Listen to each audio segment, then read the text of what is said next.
This show is sponsored by BetterHelp Online Therapy. Being your best self feels good. Visit betterhelp.com/allies and get back to being you.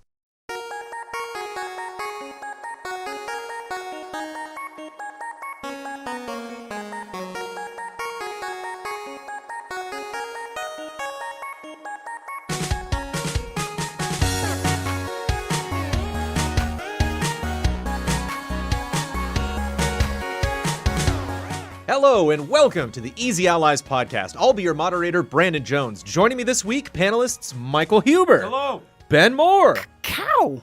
My returning co-moderator, Daniel Bloodworth. Yo. Hi. Hi. Made it all happen in the control room, Isla Hink. Hey. Thank you Very tired. for making it happen. You are tired or Isla's tired? Are we all tired? We're probably all tired. We're all tired. We're Yeah. all tired. I'm doing pretty good. I've had You're a pretty nice. long string of late night followed by early morning. Yep. Yeah. Yeah. You're like, was I to blame for any of those late nights? Could I have gone to bed earlier? I'm not sure. It's hard to tell. I went disco Sometimes I roller blame the skating work. last night. Sometimes I blame myself. Did you say you're not in a Blade? Oh, you did that too? That's I'm crazy. gonna blame. I went, I don't know. who to Lame. blame, yeah. I'm just thinking about Blade. We'll get to Blade. We get to talk about Blade during this I'm podcast. so hyped to talk Distinguished about guests, we are Phase here 4. to talk about some of the biggest headlines in video games this week. But before we do that, we must answer for all the mistakes we made in last week's podcast. Bloodworth, begin corrections music, please. Whoop. Yeah. The new Quake comes with 4 I don't expansions. know. Scourge of Armagon and Dissolution of Eternity, the 2 original mission packs. Dimension of the Past, ILO, was released by Machine Games in 2016 for the 20th anniversary. Dimension of the Machine is the brand new expansion that they're bringing to it now, but there's 4. And one was in Damiani and Huber 2016. and I played Dimension of the Machine, and it was sick. And then the game crashed when we were like 80% Oh, it of wasn't the me. way It wasn't me. through. It wasn't me. Don and Damiani and I played it, and we hadn't saved, so we lost all our progress. Oh. What are you eating? Oh, granola bar. You made me do. I haven't Alright. had lunch. That's right. I mean, Me neither. Everybody's I'm starving, tired. Isla. Nobody's I'm eating. starving. Yeah, we're all hungry. Yeah. So hungry. Back to work. Stream into a shoot into this, and Oh, 2 yeah, more shoots. Isla? Blood informs So me. hungry. Well, the text zoom in the Pokemon trailer isn't new. They did that for Sun and Moon when they like zoomed in on random Oh. keywords and text in the trailer. That's their thing now. It's what they do. Regarding the abandoned trailer app, and I actually didn't know this, the idea is to reveal trailers running in-engine in real time. So there's edits in the trailer, but you're not watching a recorded video. You are watching that game running. So it's not just a CGI trailer. That boot was in-engine. Yeah. That boot that it you was saw. a good-looking boot. A good-looking I boot. love the boot. It's a Good-looking great-looking boot? boot. Yeah. Why not just put out a video of it? It doesn't seem, it's not as impressive, I think, as their, yeah. The underground base in Pokemon Brilliant, Diamond, and Shining Pearl was in the original, just some new functionality within there. Apparently the mining mini game was in there as well. They've updated it, of course. Control didn't sell 10 million units, it passed 10 million players. It sold just over 2 million units. That extra 8 mil came from PS Plus, PS Now, Game Pass, the time it was on the Epic Game Store, and it was also in a humble monthly bundle. Whoa. Wow. What are you, Jesse Faden? Isn't that crazy? I want to be. I wish. I hope I get to be Jesse Faden again. I'm looking forward to that There's sequel, but There's some math there. Then And all that extra stuff. With, like Game Pass and stuff. Just like 8 million copies. How much? Like, I really like that phrase. There's some math there. There's some math there. There's some. Yeah, we can learn a lot from this situation. I don't know, but there's some math there. and corrections music, please. Thank you. Let's play Starring Role. This is a new opening bit for the Easy Allies podcast created by Daniel Bloodworth, who's spent enough time now in Los Angeles, around Hollywood, to be inspired by this wonderful film industry that we love so much, that we don't get to talk about enough here on the Easy Allies podcast, because we're always talking about games. Well, we have been asked by the film industry, because they are in dire straits. Every week, there will be at least one actor backing out of a film, and we have to replace that actor with a video game character. We'll have 3 options like this is provided to accurate. us Yeah. by $5 and up patrons at the Love and Respect tier. Our first submission for starring role comes from Cody Spencer. The film, E.T. the Extraterrestrial. The character, E.T. the Extraterrestrial, has walked off the set. They were forced to do their own stunts, not having it. We get to replace E.T. with Ori, the Grunt, a Grunt from Halo. I guess you can pick any Grunt, and their armor changes. Or Nemesis. I mean, Ori. Ori. Yeah. Ori. I feel like grunt. Ori or Nemesis? Fits the The theme. style of E.T. the best. Yeah. Or he fits the innocence. I Yeah. really want to Yeah. see the grunt though. I want. I mean, I he feel just like scared the hell out of interacting me. with the so kids would be so funny. I feel like in the being movie, the scary grunt is would on brand. accidentally like kill itself somehow. Yeah. Like it would be involved in some horrible accident. Yeah. It jokes on Reese's Pieces. Yeah, there you go. It's too bad they said grunt because the brute Craig sort of looked like ET. He does, yeah. Kind of bone structure. Yeah. You look into his eyes and you can see the. Yeah. Nice. You really feel for him. I'm happy. I thought you were gonna jump on Nemesis right away. But we still got to make money on this movie. You know what I mean? We can't make a comedy. Like, it's gotta. You need to feel. Like Nemesis would just wander off. You couldn't Right. shoot any scenes with him. I mean, I don't want to. As much as I love Nemesis and the violence that ensues, I don't want to watch Nemesis kill little children. No, I no. don't want that. no. Well, what does a Nemesis do if it doesn't have a target? You know, what does Yeah. it just roam around and True. go shopping, or what is it? Yeah, I wonder. I do think that the grunt could still barely fit in the basket on the front of the bike though. That's a good image. Or- The grunt would be in the basket. Or make people fly. That's another thing grunts aren't known for doing. Gotta use those special effects. This week was Gamescom. So wait, we have to Wait, cast one. we So do- is it Ori for sure? I think it's Ori. That sounded like Definitively Ori. Okay. That sounded like that. That's why I said I'm happy I that gotta you make didn't a pick. list. I gotta make sure I have a list of these. Okay, good. We're gonna go back. We're good. Oh, We're- okay. Yeah. We're going Whenever this somewhere. thing is worn out, we're gonna go back. And yeah, I'm glad you picked an older movie because I think there's a few people that weren't sure whether like these are movies that aren't out Right, yet. yes. Like any movie. And some Any really, role. really good submissions on Patreon. Yeah. Thank you very much, patrons. Nice. Another reason to be at that $5 tier for not only submitting stuff, but reading a lot of these other wonderful ones. Please resubmit if you want to give it a second shot. Some good stuff. Gamescom. It's Gamescom. Is now? Gamescom is still It's happening. when we're recording. Yes, It's still Gamescom. How is it? How do we know that? Because there's dates that because they've their said. live There's no- stream is continuing to go. There it is. It will be in English tomorrow. Nice. A lot of stuff has come out from Gamescom, but I've been mostly following the events. You were saying there was some like triangulation from gameplay clips or something that happened. What is it? Starfield? Yes. Starfield. Huber knows the Starfield. Starfield, there were three Unlisted. unlisted, that was the word, thank Nice. you. Unlisted videos of like concept art and stuff. It was like, they were like 50 seconds each. Just kind of going into a little bit of the lore for 3 different locations. I didn't go into the lore, I just saw like 3 of the concept art pictures, and they actually looked really cool. One of them, like New Atlanta or something, was like Geonosis vibes from Attack of the Clones. Like this big bubbled city on the water. It looked really cool. Then they had another one that's kind of like cyberpunky.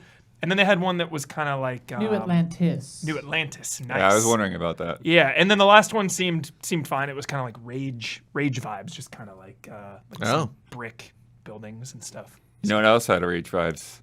That Forza Horizon Yeah, 5 Forza controller. controller. Yeah. Is this new? What is? I've missed this. This Is was it at new? the like Xbox showcase. showcase. Ah, They, yes. Before I've seen they the got highlights, to but I Forza missed. Horizon 5, they showed off this controller. It's just Yeah. like a bunch of that, like the colored powder, and that kind of yellow, transparent. And The splash of pink, yeah. Yeah. It will The be splash of known as the Rage controller Forever. We kicked it off Gamescom with opening night live. It was opening morning live for us, hosted by Jeff Keighley, pre-showed by Kyle Bossman. And before we get into some of the highlights from that, some of the bigger announcements and stuff, and there were some doozies. For those of us that checked it out, how do we feel about the event itself? It's interesting because Keighley does Game Awards, he does Summer Game Fest now, he does opening night live. And I wonder if these are distinct from each other in any way in terms of like how they handle announcements or what our expectations are for them. Well, you definitely got the. You definitely saw the Gamescom team involvement in this with him cutting away to one of their hosts, which I think is. At first, I was like appreciative because like, okay, now we're going to see what like they're actually going to be doing after opening night live, and have an idea what's going on, and then they started doing these interstitials with the awards, and it's just what do we award? Did you guys get demos? And it was really strange because like you would have batches of awards where like all of the nominees were from the same company, and it was just very, very strange.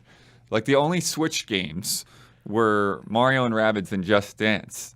And there's like, huh? Yeah, these Like, I don't understand how this is even a category. might be an NPD thing, but maybe for awards, those aren't really the Switch games that we've been thinking about for the last year or so. It's historically a trade show that makes sense to have some form of awards, right? Like we would always participate in the E3 awards when Keighley was in charge of that. Right. But we got to go in and play those things, and there were stringent standards based on things that happened in the past. Whereas this, it just seemed like, do you have games in development? Tell us the names of those games, and we will give one of those names an award. That is what it felt like for sure.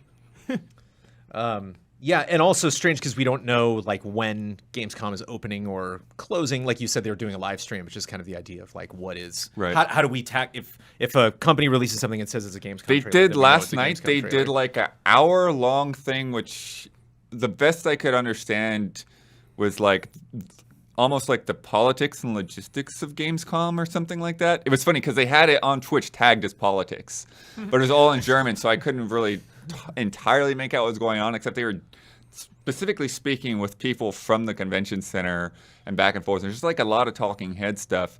But it was funny because they streamed that for like half an hour to an hour, and then they went back offline for like another 4 or 5 hours before they like started the day's streams. So this is a very interesting thing to lead with on their own after Jeff's show. It's hard to know who was going to Jeff's show who's been premiering this stuff that would have premiered the same things at a Gamescom that was in person. Are these games that maybe would have been playable at the show? Right. Or yeah, hard to tell what Gamescom would have looked like in any other normal Gamescom year. But not many of these shows are getting back to normal operating procedure, Gamescom included.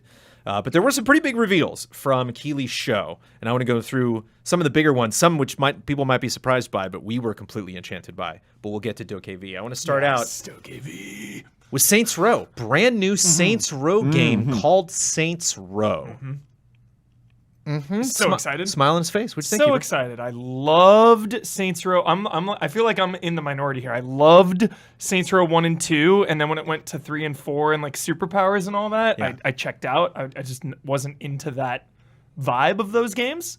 So I like that this one kind of feels like it's going back to a little more grounded, still maintaining the over-the-top vibes. You know, guy with a mask on his head and flipping all over the place. So it's still Driving on rooftops. yeah, so it's still kind of out of control, but it still feels grounded in reality. I just kept thinking of the Spider-Man Homecoming scene where Shocker does that deal under the bridge and like Spider-Man like chases him.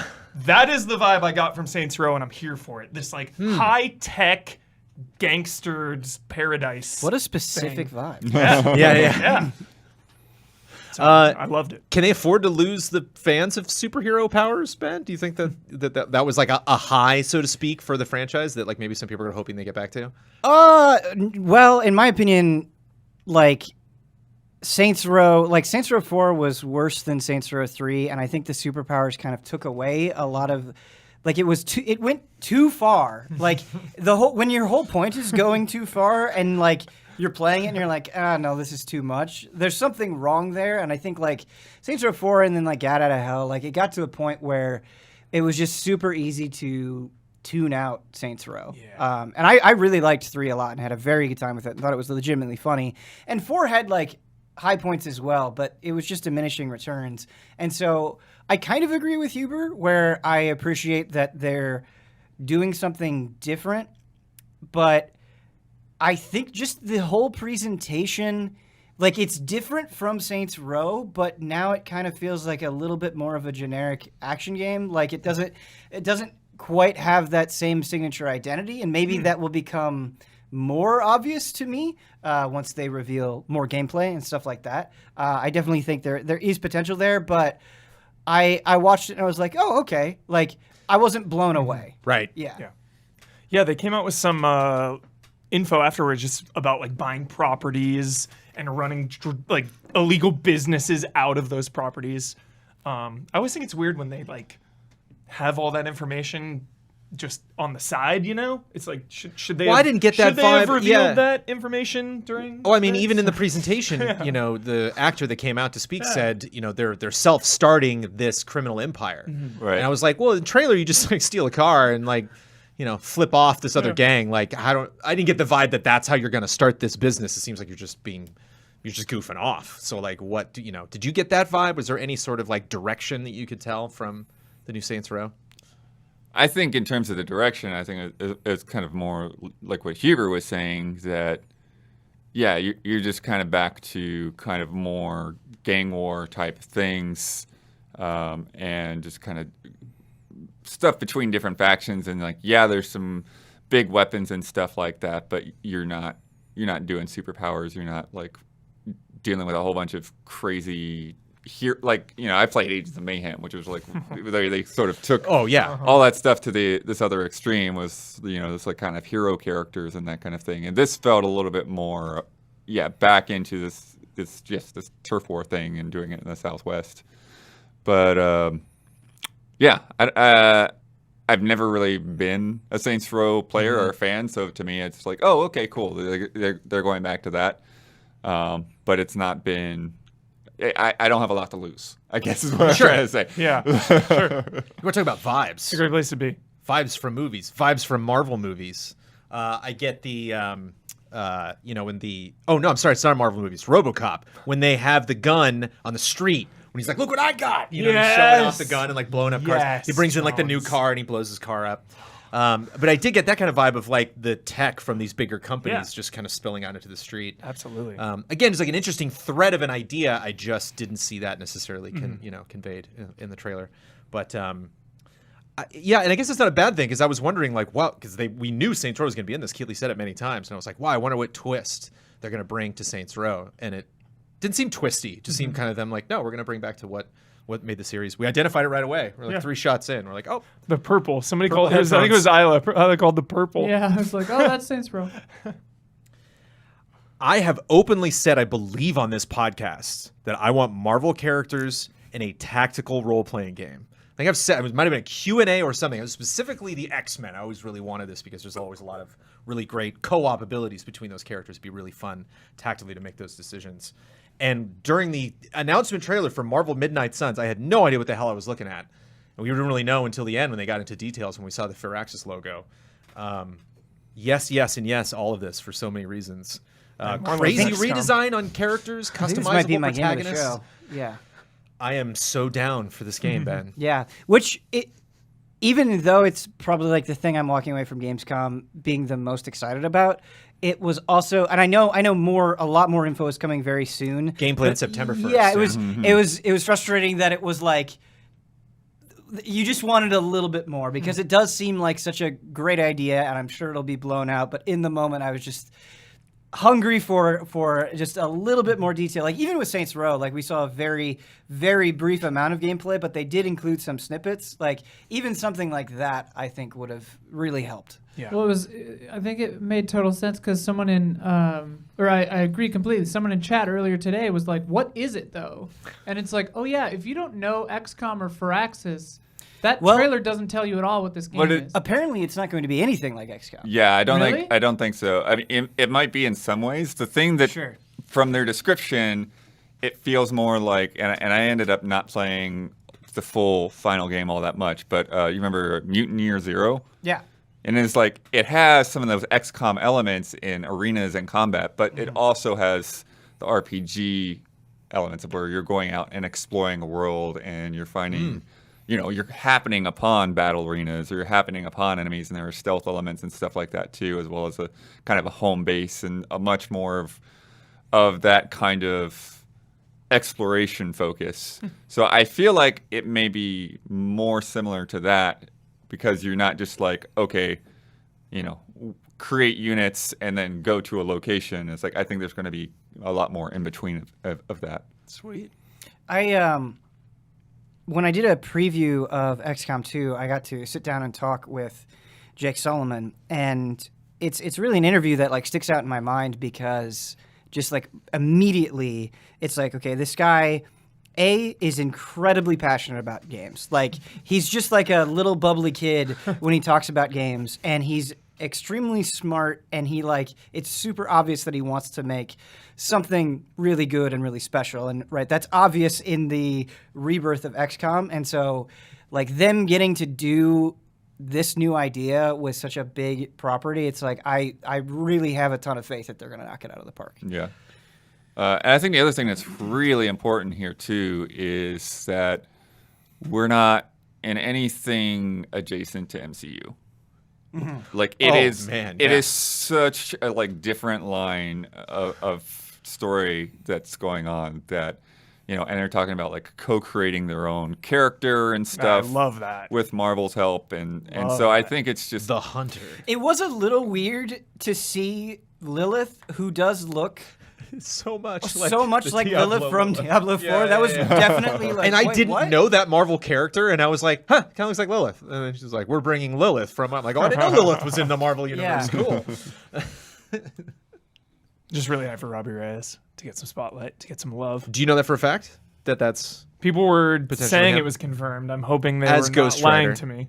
Well, that's the other thing is people were like, wow, Ghost Rider looks weird. And like, whoa, you know, Dude, Robbie Logan's got some like Reyes. gold plating on his outfit. And it's like, please get strange. Like Yeah. that's the lesson Avengers learned way too late with a lot of their outfits. Is like now they're starting to have a lot of, you know, strange over the top stuff that I think sadly people are missing. Yeah. Because Well, they on weren't at Guardians launch. of the Galaxy, it's the same problem. Like, everyone is just comparing it, you know, to, because, like, the thing that is in most people's minds is the films. Yeah. You know, they don't have any other reference point. So if Guardians this, Volume 3 is on the way, you Yeah. know, so it's not, we're not through all that stuff. But we will see. We'll probably have more to say after we get gameplay, but that just seems like so many great ideas all brought together. It was hard to think about other things after that got announced. It was hard to take our eyes off of DokeV. DokeV. Yeah. Man, Oh my god, this trailer blew me away. It had Yeah, I've got- such a good Because energy. there's no like developer pedigree that's Yeah. swaying us here. Well, There's no you like don't- company in charge. I couldn't look so away. you know who the developer is for this, right? yeah. Do we? Yeah, we do. It's Pearl Abyss who does Black Desert Online, which Okay. is very going. It's like Character creation. it's like history really does repeat itself because like if you remember like pre-release, the hype Black around Desert. Black Desert was Yes. incredible because everybody was like, "This looks so good! I can't believe it!" And it really was. It was amazing, and everybody freaked out over the character creator.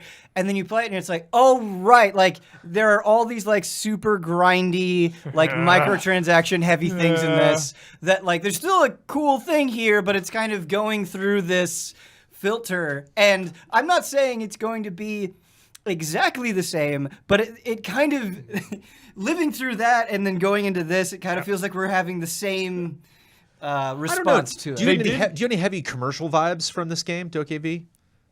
Commercial? What do you mean? You're just like a kid literally running through markets trying on new clothes. Oh, yeah. Like jumping around a mall. Like, I did see that it's it going to be even more. I did see it was originally going to be an MMO, and they pivoted to open world action adventure. So hopefully that'll reduce some of the grindy microtransaction. I mean, I agree stuff, with yeah. you. Like, it's super visually striking. It has a great attitude. It looks super fun. It's just like the Pearl Abyss name on it just has a little Red skepticism. flag, little red Yeah, flag. Yeah. Yeah, I just think it's one of these things where it doesn't feel like they've paid attention to any artificial boundaries. It's like, oh, you want to do that? Cool, throw it in there. You know, it's just like any ridiculous thing. The character designs, the creature designs, it's like semi-realistic, but then ultra cartoony at the same moment. It's Well, the environments are very realistic. Yeah, and the that's people what are really very got me. anime and cartoony. It's just like, yeah, it does. When you look at one or the other and go back and forth, it's a bit jarring. Like, I just wanted to jump in and explore. Yeah. It just gave me so much energy, that Yeah. trailer. I don't know what it was. and it's like, oh, the frame rate's really bad here. Who cares? You know, just throw it Oh, in it there. just kept, yeah. Yeah. It just kept going. I thought the trailer was going to be over. It was and they just so were like, long. no, more characters. Here's this random snow level for 5 seconds. Moving on. Like, what? But just, yeah, again, it's just there was nothing preloaded in that made us excited about it. It was literally just the complete insanity of the gameplay that we were watching. Bonkers. DokeV, literally DOKE capital V if you want to look that one up. So these are all the reveals. Cult of the Lamb revealed. Cult of the We Lamb. didn't know about this. hype. Devolver's publishing this massive monster I developing. mean, So hyped. it looks really awesome, and I'm very intrigued by it. And it's also like just the most Devolver game possible. Like it totally fits their brand perfectly. Yeah, definitely. How much blood will be in this? yeah. I love Add more. I love the idea. Obviously, Hades on everyone's mind, and I'm thinking of like Children of Morta, just like going on a run and then going back to a base and like upgrading that base, getting some story development. That's Got like all your my followers just, bowing to you. Yeah, I love that. Love that. Raise a cult, fight other cults. 2022 on Steam, no specific release date. But that was very fun. Yeah, kind of as like Binding of Isaac, which is a franchise I'm not familiar with gameplay at all, but just visually kind of like reminds me of that. Jones, I think you could get really into Binding of Isaac. Yeah? Yeah. Give it a spin. Park Beyond. Yes. This looks fun, yeah. Yeah. Monday night stream, because Zyla? I'm like down Yeah, with the maybe. vibes, but like I couldn't tell what they were selling. I was also Yeah. ordering an Xbox while this trailer Right. was happening, so I But kind they of have like in the trailer, they're like, we're gonna make new things happen through impossification. And I was like, oh cool, is that like a feature or what? I And feel then, like correct me if I'm wrong, and I feel like you, Jones, and Isla would know better than I, but I feel like over the last, I don't know, 6-7 years, there's like a game that'll come around and people are like, maybe this will recapture the magic of Roller Coaster Tycoon, yeah. and then like that Yeah. can just like keeps getting kicked. Yeah. well, there's just not It seems like it's threading the needle though, just from the gut. The first trailer, it seems like it's somewhere in between Planet Coaster and Roller Coaster Tycoon. So I feel like there's a lot of customization and building and all that crazy stuff. It seems like it. But- But I But also try it to seems get like into the maybe fine there's a print. story mode, And it wasn't, They were just like, you can really get creative. And I'm like, what do you mean? Because the problem with theme park creators is like, yeah, I can make this roller coaster do whatever I want, make it whatever color I want. But then I got to make like, I'll make a food thing. And it's like fries or burgers. And it's like, oh, well, it'd be nice to, like have some customization there too.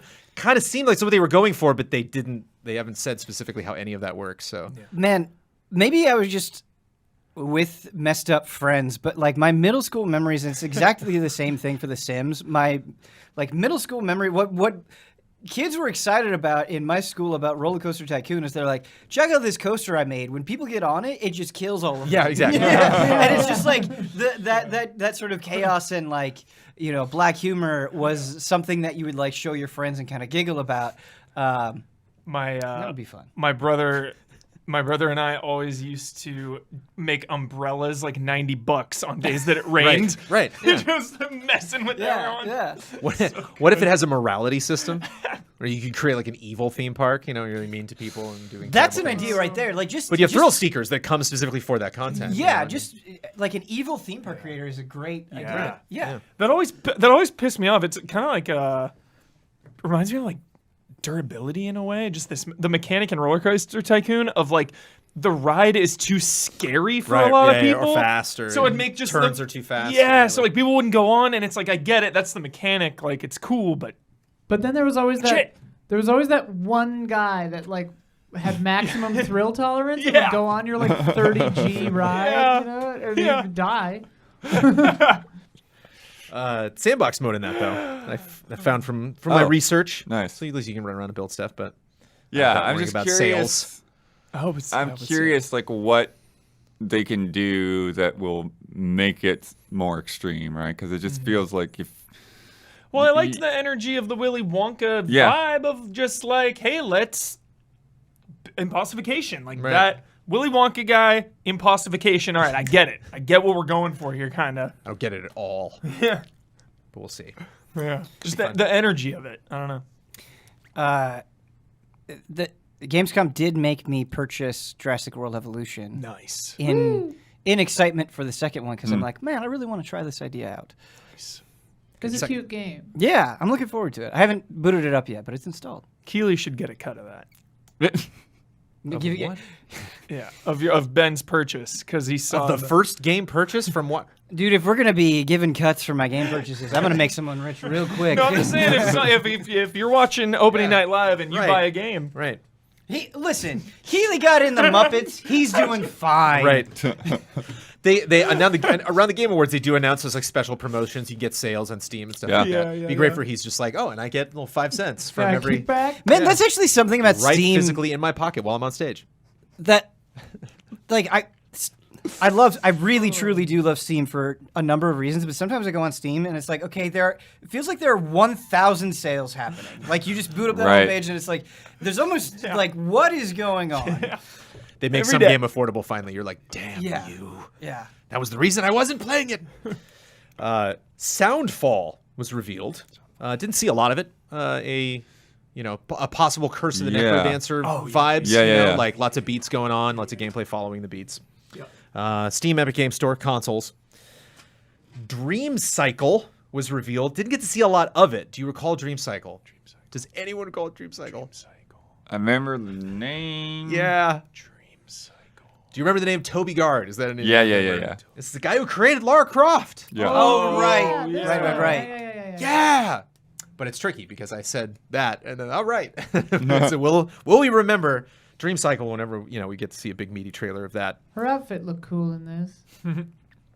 And Tales of Luminaria is a mobile action RPG. Put that one on your list, man. It's more mobile. It's a mobile RPG. He does I not know. look excited this I time. go to you. No. You told me the other day you're No. like I have a dock on my phone. I literally need 20 to 30 mobile RPGs. I did This not is my say new that. favorite genre. I did not say that. I heard you say that. You've going on and on and on about mobile No. action RPGs. No. No. I mean, would I even give Near Reincarnation a sniff if it wasn't near? No. No. No. I have standards. That's good stuff. That was all the reveals from that show. We also got some more announcements. Jump out at me if anything is specifically. Well, we'll start with Death Stranding because that was the one that they were playing up a lot, Yeah. and that was all right. Yeah, I think Was that like an exciting series of announcements?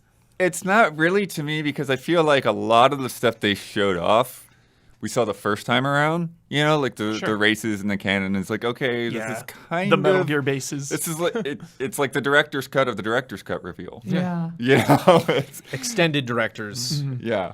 I think the Creator's cut. thing that is hard for me is the new stuff seems cool, and I'm curious where the new missions go. But I think about Death Stranding, I'm like, that is a really long game. Like, it's kind of a massive game, and at least the core story, I already know what happens, and so it's like I just don't know. And maybe you'll be able to get to a lot of that new stuff quickly. I don't know what the. I wonder if rollout is it'll gonna just be be like. on the map and Yeah. you can go there. Depending on how that stuff is rolled out, I'm cool with that. But I just don't know if I have the motivation to go through the entire game again. I am 100% with you. And even if it is loaded up and it's all right there, the idea of going back into Death Stranding, it kind of exhausts me. Like, getting through that game it just feels like it's a lot. It's a heavy game. It is. You work at it, it's And it's funny just because so much. It's so much. some of the new additions feel like they're lightening the load, making things easier to do, which is interesting. Yeah, and I think a lot of the additions that they were showing off where it's like, okay, like that is a good addition. Like that'll definitely improve that game. But even if you simplify things, like there's so much evidence in this trending that like you're right. I'm with you 100%. It's like I gotta work Even up just, like, to it. Even just like going through the opening takes like a long time. Yeah. Right. Yeah. And Well, like I'm sure with the bases and stuff, there's got to be some like new subplot about all that. So yeah. I would imagine, I would assume. And I think one of the things too, like you're talking about hopping back in, like even if you just use your existing save, but that's the thing is it's kind of it's almost like a management game. Well, it is a management game in a lot of ways because it's like when you're playing that game, it's like yes, you're going through the story, but you're also like, okay, I'm going to be taking this and I'm building this thing over here, and I'm working on this side quest for these characters over there. And so once you're sort of out of that web, essentially, that the game sets up for you, it's sort of hard to figure out, like, okay, well, now where do I fit back into this? Yeah. Especially since Great all the point. infrastructure that you built decays over time, and so like all your hard work is gone. It's so funny, and this is obviously a very personal thing, but I feel like when a re-release hits you, it's all about timing, right? Because you recently got obsessed with the Mass Effect Legendary Edition.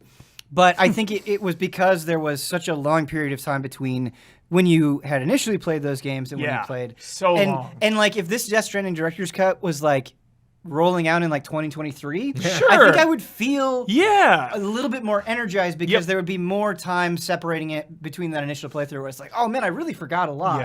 Yeah. And I think, and I'm sure for a bunch of people, they're extremely excited, or if you've never played it, they're extremely excited. But just personally, Yeah. it's like That- too close. Finding the motivation is tough. Yeah, that's what this feels like to me. It feels like the PS5 upgrade plus some additional features. But like to me, it feels like a PS5 upgrade with some additional features. But like for new people, I imagine it might be the carrot, that gets them to finally play it. Or if they didn't have a PS4 and they do have a PS5 or something. But Looks yeah, good. Feels like I agree with Huber. Seems like a tough ask to go back into it. It's tough. But that's what's strange, though, Isla, because you say that, but I feel like a lot of these new things, like the cannons and all of that, that can't mean anything to somebody that hasn't played the game. Right. It would ruin the game. Yeah. Or it's something that you're using so much resources to build that you're not going to have a lot of those Well, things. I think that the jump jetpack. Oops, that's your camera. The jetpack looks like your landing is pretty hard, so I think you would get that after you have the exoskeleton legs or whatever. Right. So it's all this stuff is probably late game for sure. All the new weapons looked really cool. Shout out to that. The target range they went in. Yeah, the virtual And missions. then it had or the whatever. electric gun, and I was like, combat just looks overall improved. Shout out to doing tricks in the air. Yeah. And That's taking pretty photos of it. sweet, Yeah. Such a good moment. This makes sense to me because it's coming to PlayStation 5. Obviously, you're going to do something for it. Obviously, Kojima's going to add more stuff to his games. He loves doing that. Is this subsistence? Are we done with Death Stranding after this, or do you think he's going to beat this drum for a while? Great question. Because we don't know if we're getting Death Stranding 2 or if he's going to make a totally different franchise moving forward. He invented or... a subgenre for this. Asking I what think that Kojima is going to Stranding do will be- next is a difficult question. Yeah, I know. Yeah. Good podcast fodder, though. I mean, just think in that- case anyone's inspired this week. I think Kojima Productions will be making Stranding games, though. I think anything they make in the future will have that mechanic to some extent. I don't know. He's going to make a new genre every time.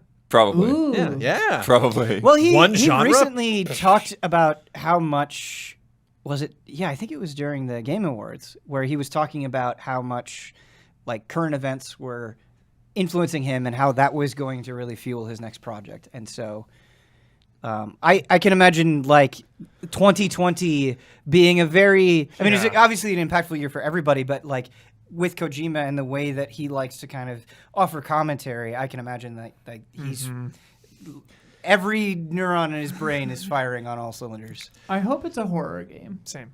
Does that would be fun. Horrifying. Does a horror anyone- game with Strand elements. That'd be cool.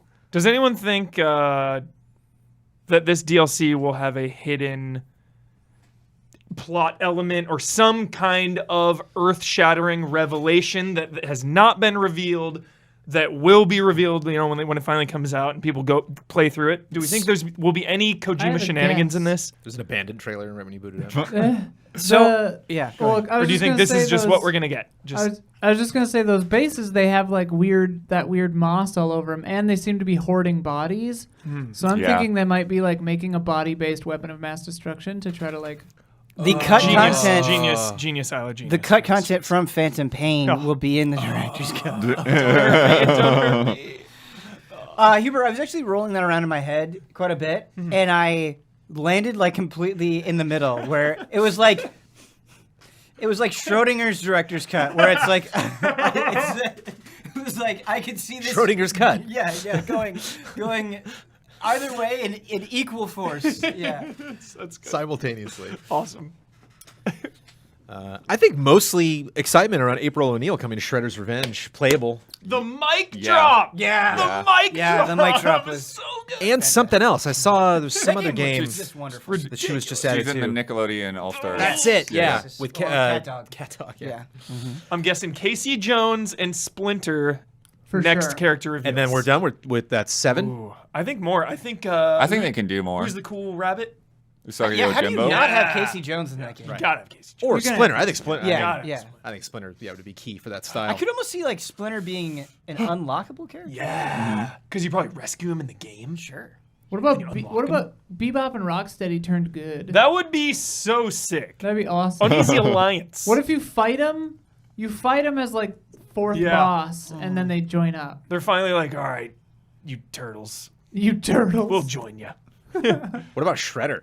Shredder is playable. Yeah. I don't No. Is he just gonna be too big? You know, like Yeah. when you fight him, like he's just a giant sprite, so you can't. Because it'd be weird if you were playing as Shredder in the campaign, trying to stop Shredder. It's weird, but maybe Playable Vanilla Ice. cool. Hey, it'd be. I would totally accept any film references. Just put it. It doesn't have to make sense at all. Kino, right? In 2? Kano, maybe? Kano. Kano? Kano I or think it's Kino? Kano. I think it's Kano. Oh boy, I don't know. I feel like Kino. Corrections. Might be Kano. Yeah, I think it's Kino. I'm not getting corrections. Secret of the On, Ooze. on Secret of the Ooze. We're doing this right now? Look I'm, it up I'm right checking. now. I'm checking. No, We're doing this right now. I'm not letting you do this. I'm gonna beat Isla to it. Seen that movie way too many times. No, that's a TV episode of a show. Oh. No, Keno. Kino. Kino. Keno. I think they say Hell yeah. Kano. I swear it's Kino. If it's a Japanese word, it'll be pronounced Kano, but they might say Kino though. Yeah. Speaking of new characters, Morgana is coming to Super Monkey Ball Banana Blitz. A game Yeah. I was not expecting to be almost on the edge of my seat finding out new characters. Was This that is just the amazing. Keeley magic, or No, am this is so hype. The fact that they have Sonic and Tails and Beat and Kazuma and now Morgana, this is turning into a real deal thing. Oh, yeah. Like, we need, I was thinking before they released Morgana, my guesses were Ryo from Shenmue or Majima. I thought it was going to be Majima with like a knife. I totally thought it was going to be Majima. Yeah. Yeah. So This awesome. is all hilarious to me because I can't think of anything that matters less than Monkey Ball. Well, it's like, Who you are. it's really No, it's it the matters. Yeah. It's the back of these matters. characters. They should show all the characters from the back at first, because that's really what you're gonna be staring at the whole time. Monkey Ball is such an interesting franchise because like the people that have played the first 2 games and love them like are rightfully like really into the series and see what's kind of fun and magical about it, and then like no one else cares. You know what I mean? Like it's such like It's been a gone, I feel like. yeah. Are there mobile? There's like a lot No, of mobile ones, there maybe? were- There's like, a bunch of different things. yeah. Yeah. Oh, I think Monkey Ball was one of the original mobile get other There was franchises like I a saw come Monkey to Ball mobile. arcade game I played where I think you like actually rolled a ball around. It was kind of cool. And that game is hard. I'm scared these are gonna be hard to unlock. I wonder if these are gonna be like just. But I don't know, like but some it being in-game hard is like currency part or of the something. joy. Yeah. I want some. Like of these. those courses are some of those courses are insane. Yeah. And watching speedruns for Monkey Ball, let me tell you, some of Yeah. the most entertaining speedruns you will sounds- ever see. that It's like sounds so that. delightful. Yes. That Holy crap. jump on Rainbow Yes. Road and Mario's like Kart 64 that you can like maybe sometimes make. That's how you have to play Monkey Ball. Like you have to make that jump. They're definitely, yeah. Dude, in some of those speedruns, like it's like you're watching like a stuntman, and it's like it's just these little monkeys rolling around in these very cutesy games, and they're like you see everyone like collectively hold their breath and then go, oh, we did it! It's like it's so awesome. Yeah. That sounds great. Yeah. Fall Guys is getting a crossover with Jungle Book, not just So characters. Going from Nier to Jungle Book. It is man. the yep. It is the King Louis in-game event. So control. this is courses and stuff like that. Like you're not just going through, not just characters being added to the game. And then just a slew of updates. Games that we knew about, but we got to see a little bit more. We got some new release dates or whatnot. Horizon Forbidden West is launching on February 18th. There's 60 FPS patch for Zero Dawn on PC. Halo is coming to Genshin Impact. I think you meant PS5. PS5. Yeah. For Zero Dawn. And Halo is coming to Genshin Impact. No, Halo is in Genshin Impact. Halo is in Genshin Already in Impact. there, yeah. Yeah. How did that feel? That was interesting. That was an interesting like delay of sorts when they announced that. Oh, I mean, Sony's not doing a ton this week, so it was yeah, we've interesting known that was about kind that of for them so many showing up. weeks now that it is like, oh, okay, there it is. Sure. it's just that kind of thing. Midnight Fight Express. Yes. Yeah. One human speaking to the depths of my soul.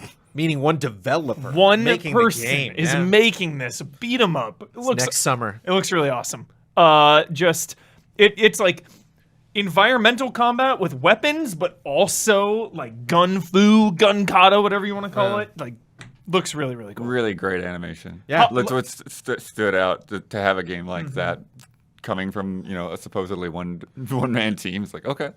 Well, even like a really 2, good. 3, 4, 5 person team, you look for the thing that is the reason why it's that small of a team, or you see the goal that they set, the realistic expectations that they have. I look at this game and I'm like, I don't see it. I don't see the compromise that was made here. Right. But just having it be one person, that game looks amazing. We kept rewinding, right? The rocket launcher guy in like the bathroom. Yeah. And just No, he's like a bishop in a church. Yeah. that was It's it. like Oh say my hello to my God. little friend moment. And the Just other like pulls two- it out from underneath. The other two clergy people are like, "Whoa, what are you doing?" Not again. Lego Star Wars: The Skywalker Saga, spring 2022. I don't know if I didn't notice this before, but you played a bunch of Lego games, right, Ben? Like this, the I've camera. definitely dabbled in Lego games. The Yeah. camera in this game looks crazy. This looks like much more like a third-person action game You definitely noticed that. than like I did.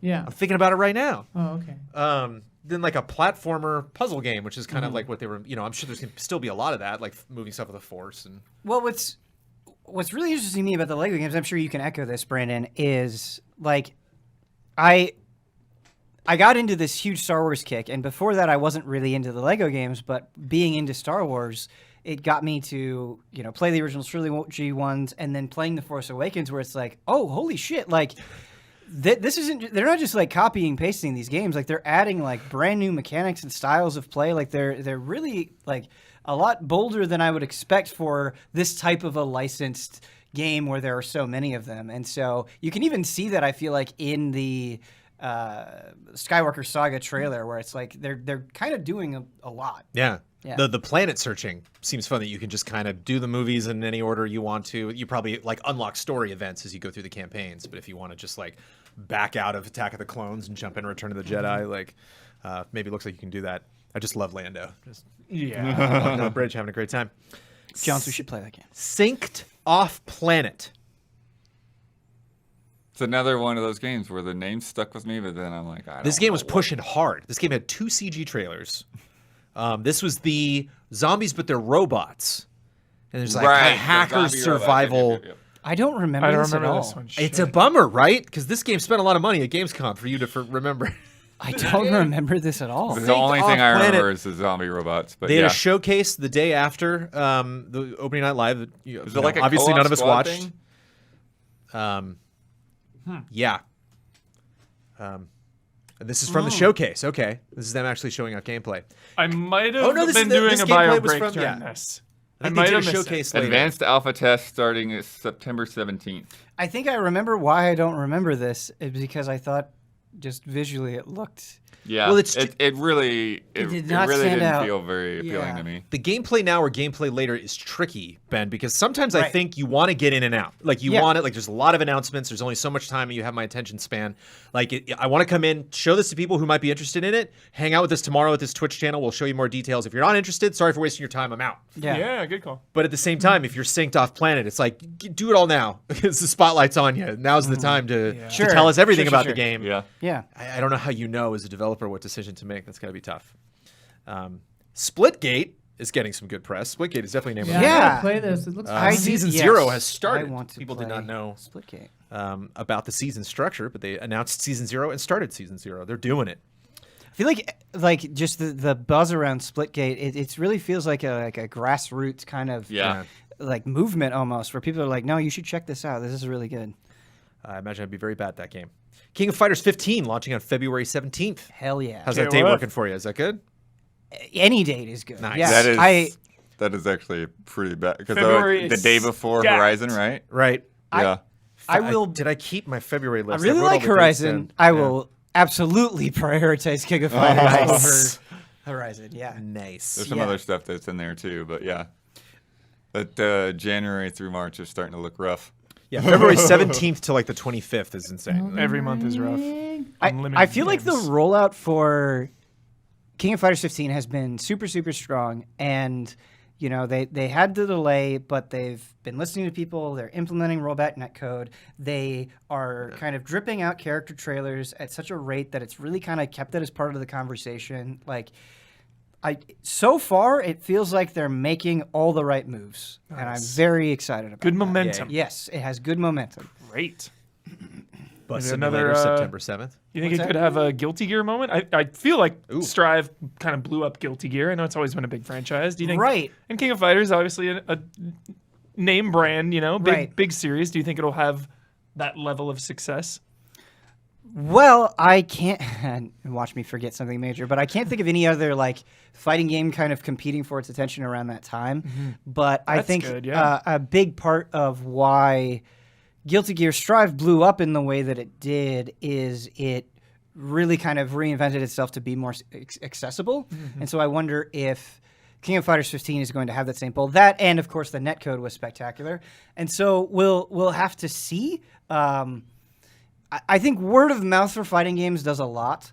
And so if people get in there and they're like, whoa, this is really exciting. This is fun to play. This is fun to watch. And, you know, you get major streamers that are into it that build up that hype. I definitely think it could have, it could blow up. Nice. Maybe not quite as much, but it could definitely have a moment. Or Sick. be even more successful. I don't know. Dope. Bus Simulator, September 7th. Woo. Bus Simulator. Yeah. Now, I think they said they're like up in the top of Steam today. Yeah. They're like the top, they're like 9th place or something. Yeah. Sick. It's cool. My only reference for simulator is Euro Truck Simulator 2. Yeah. And I played it for like a week straight, and it was unbelievably good. It's one of those things where you have no expectations, you don't expect it. You're like, how could Right. this actually be fun? And it is so fun and addicting. Well, Man. yeah. Euro Truck Simulator 2, it's so good. My last like simulator game experience that I had was like Stadia. Oh no, I'm sorry. This is Bum Simulator that was the top 9 on. Oh, come on. One letter off. One not letter bad, off. Not bad. Stadia had just come out, and like there was nothing to play on it. But Farming Simulator was I like a always free wanted game. to play Yeah, it. no. And I was like, well, I'll give it a shot. Yeah.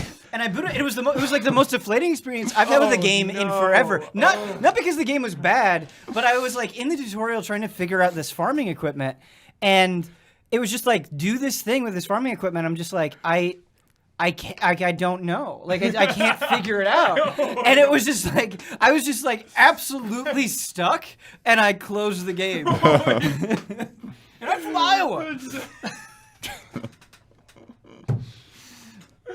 Oh, it's so good. Oh my god. I missed you, this co-moderator. Bum Simulator. Deadmau5 is launching his own world inside of Core. Gosh. Which I love. That just there's got to be. I'm familiar with Core and Deadmau5, but there's got to be people watching who are like, "Who's Deadmau5?" And the person next to him like, "What's Core?" Didn't he say there was like a special way to pronounce it? I joked. He was like Deadmau5 5, which is the official way to pronounce it. Ask your friends or Deadmau5 Deadmau5 5. or yeah. Wink, wink, nudge, nudge. Oh, I don't okay. know. Maybe he's changing it. Valheim's Hearth and Home expansion launches on September 16th, which I know very little about because I'm still working my way through other parts of that game. But and they had a very beautiful trailer that didn't really inform Yes. anything. Correct. I was like, I'm going to be playing this anyway. Pretty trailer though. That Valheim money. That There is some trailer. Valheim money, which is like I could see devs being like, let's make a trailer, like let's get some animation company, and it's funny because they have some. He like cuts off the head of the giant dragon and takes it back home, and I'm like, I just did that. That was an epic fight, man. He's like taking the boat. I'm like, this is resonating with me. Hell yeah. But we should probably talk about House of Ashes, which we didn't learn anything more. This is Dark Pictures anthology. Their next Right. We chapter. learned that Right. the monster has a statue. And it's Yeah. And it's purple. yeah. A monster. Can't tell in the low light, but it But, will like, have a statue that you can see. They had You can the pre-order. trailer, and yeah, it didn't feel like we learned anything at all. No. I think nothing in there was like new. It didn't feel like anyway. I am but you so don't want to checked see out on this trailers. game. For That's the thing. Like this whole series now has gotten to this Yeah. weird point to where I feel similar to like Life is Strange, where it's like, okay, show me the game exists. Cool. We'll play Yeah. that when it comes Yeah, out. never- Yeah, that's it. never I don't show need to anything see else. anything. Anything. at all. Exact. Like Hubert and I are gonna full play through it on the night it comes out, Yep. and then never think about it again. Right? Yep. Unless I'm waiting for the ultimate payoff with the curator. The curator, dude, That's what's his it. deal? He's Yeah. a freak. Yeah. You just break into his room at the end of one episode. Like, Yeah. Oh, we made it finally. Dude, can you imagine, Hubert, if like The final in one of one. them, you go into a house and then you walk in and the curator is there and you're in that little That'd library? be so That'd be good. sick. Yeah. I'm waiting for that. Yep. But yeah, I feel like unless they do some other crazy new mechanic, like with some other way that you get other people involved in it, or crossing paths or something, like mechanically, if you do something different, then show me that'll get me Yeah. excited. Yeah. But I don't know in terms of like Yeah, I don't story know. stuff or anything like that. Like that you're gonna hook me in a new way. I think the curator's going to show an abandoned trailer. I think that's going to be Oh, the I ultimate bet you're payoff. right. I bet you're right. Yeah, I don't know what's up with this series because everything on paper, it's such a genius idea. This, you can do a new setting, a new type of horror, new characters each time. You have so much creative freedom, and then you can tie it all in with the kind of meta narrative with the creator. But I don't know why it's not hooking people. I mean, there've only been 2, and the second one was just okay. The first one was kind of just okay. The first one was Yeah, okay, yeah, and the yeah. second one was like not good, kind of. Yeah. When we played through the So- first one, I was so excited about it because Yeah. Until Dawn was such a blast. That's it. It just And- hasn't reached those heights. Yeah. Well, no, it's like Until Dawn was so much fun Yeah. because it was doing a type of horror that I feel like games hadn't really captured, where it Right. was that campy, like, oh my Yeah. gosh, play this with your friends. It's kind of like scary and funny and dumb, and like really leaning into that kind of like camp horror. And then this just like that first episode felt like all of that personality was Yeah. completely ripped out of it, and it was just this like generic undercooked Yep. thing that it just wasn't fun anymore. Yeah. Yeah. I don't And know.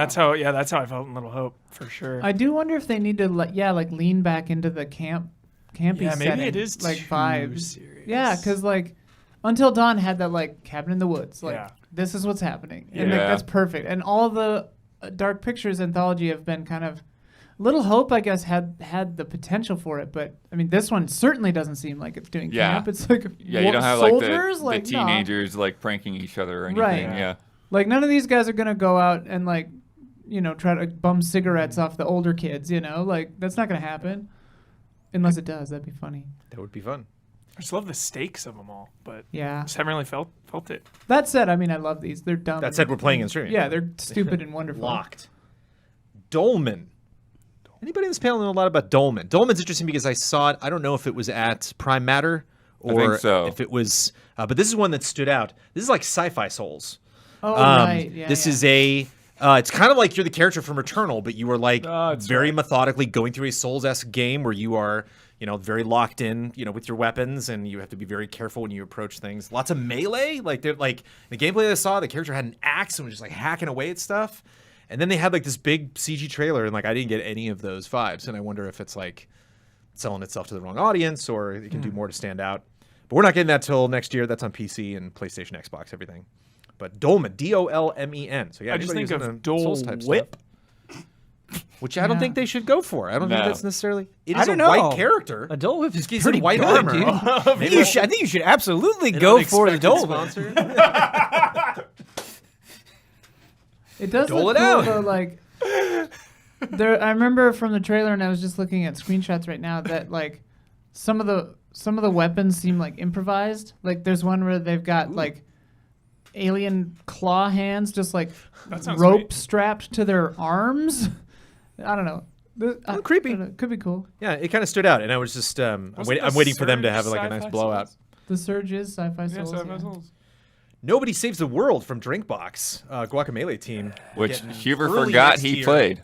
And That looks, was so long ago. Yeah, Come yeah. on, you can't. it's good. No, it happens. No. Hardly it know what was day not. it is.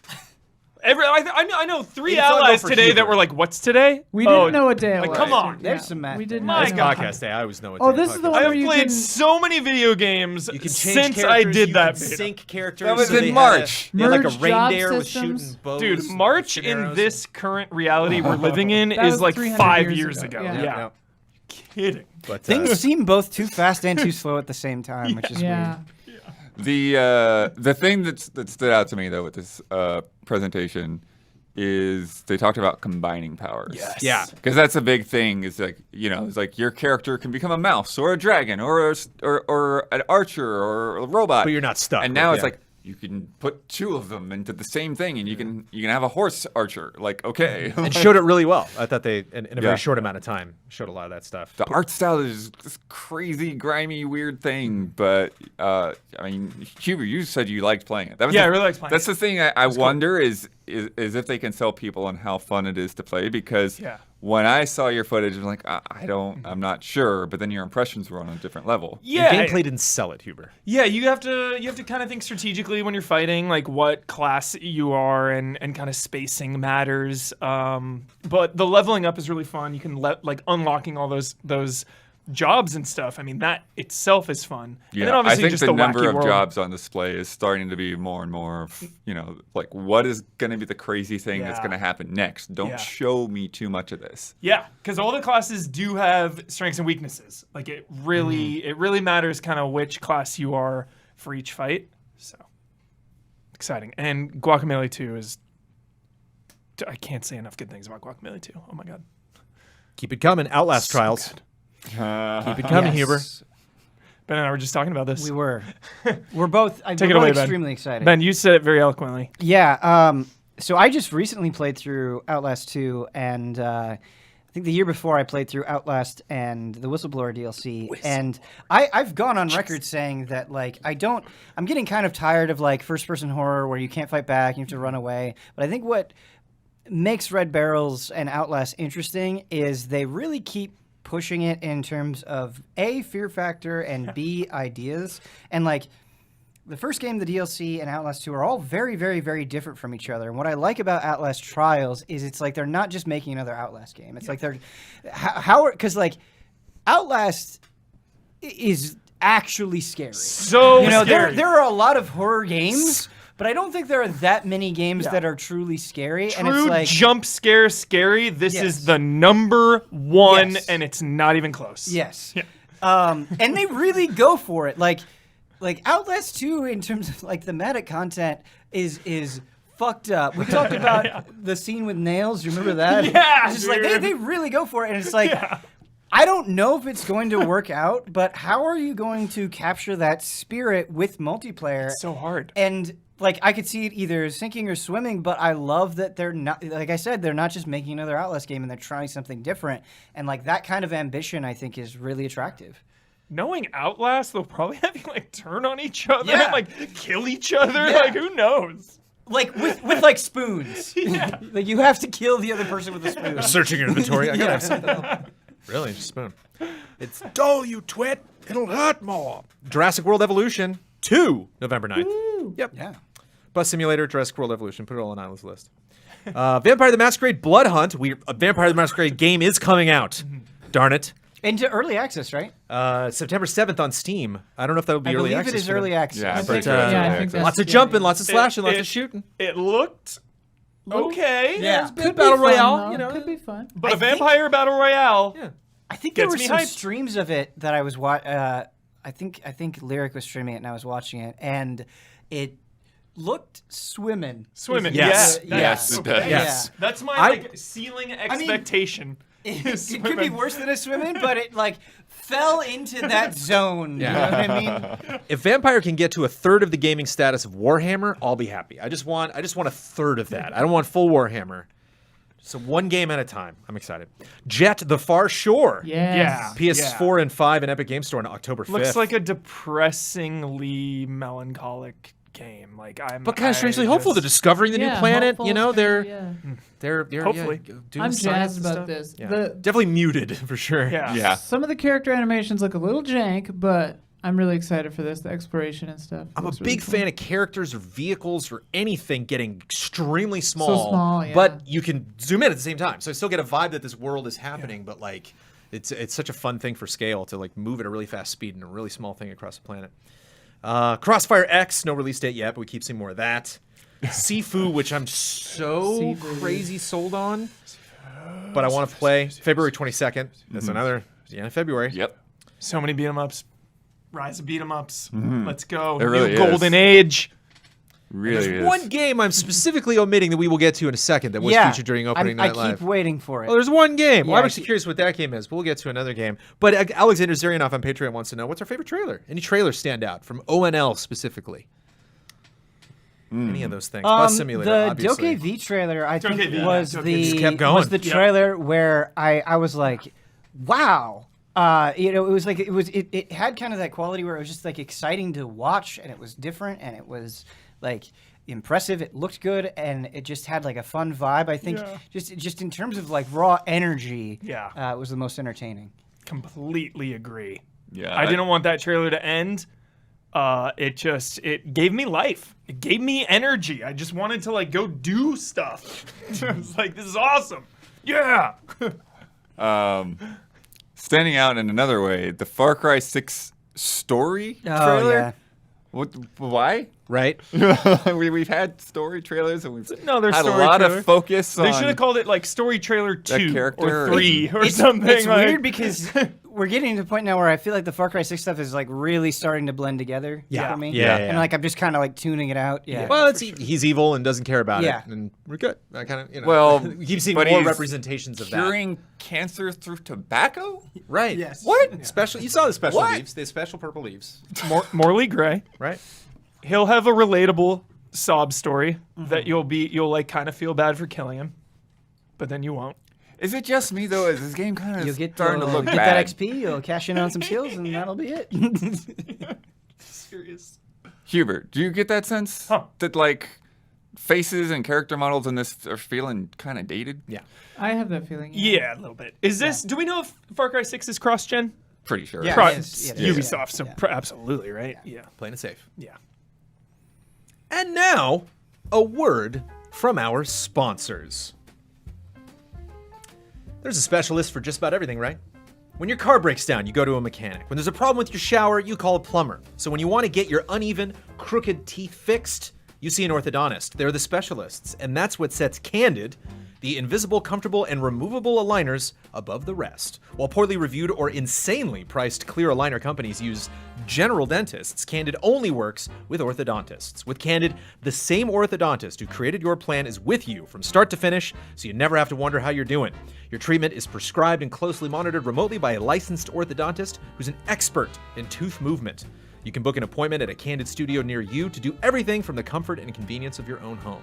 The average Candid treatment is just 6 months. You'll start seeing results way before then, and it costs thousands less than traditional braces. And with your aligner treatment, you get Candid's teeth whitening for free.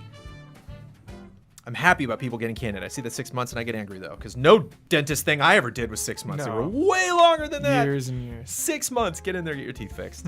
Candid can help you get the straighter, brighter smile you've always wanted. Right now, you can save $75 on your Candid starter kit when you get started from home, or you can book an appointment at a Candid studio near you today. Go to candidco.com/easyallies and use code EasyAllies. That's candidco.com/easyallies, code EasyAllies, to take advantage of a limited time offer to save $75 off your starter kit. candidco.com/easyallies, code EasyAllies. When's the last time you got rewarded for brushing your teeth? I try to reward Milo all the time, and he's not having it. How do you convince a child that this is good for you? Trust me, I know you Fear. hate. Oh my god. Fear. Okay. My mom was she was a dental manager for decades. She's just, yo, your teeth are gonna fall out. Show me like a rotting tooth. That was it. I'm like, I'm brushing, all right. With Quip's smart electric toothbrush, good habits can earn you great perks, like free products, gift cards, and more. The Quip Smart Brush for adults and kids connects to the Quip app with Bluetooth, tracks when and how well you brush, gets tips and coaching to improve your habits, earn points for daily brushing, bonus points for completing challenges like streaks, redeem for rewards like free products, gift cards, discounts from Quip and partners. If you already have a Quip, you can upgrade it with a smart motor. Keep the features you know and love. In addition to brush heads, Quip also delivers fresh floss, toothpaste, mouthwash, gum refills every 3 months from $5. Shipping is free, so you can save money and skip the hustle and bustle of in-store shopping. Start getting rewards for brushing your teeth today. Go to getquip.com/allies. Right now, save $10 on a Quip Smart Electric Toothbrush. That's $10 off a smart electric toothbrush at getquip.com/allies. That's GETQUIP.com/allies. Quip, the good habits company. And if you are a patron of Easy Allies, thank you.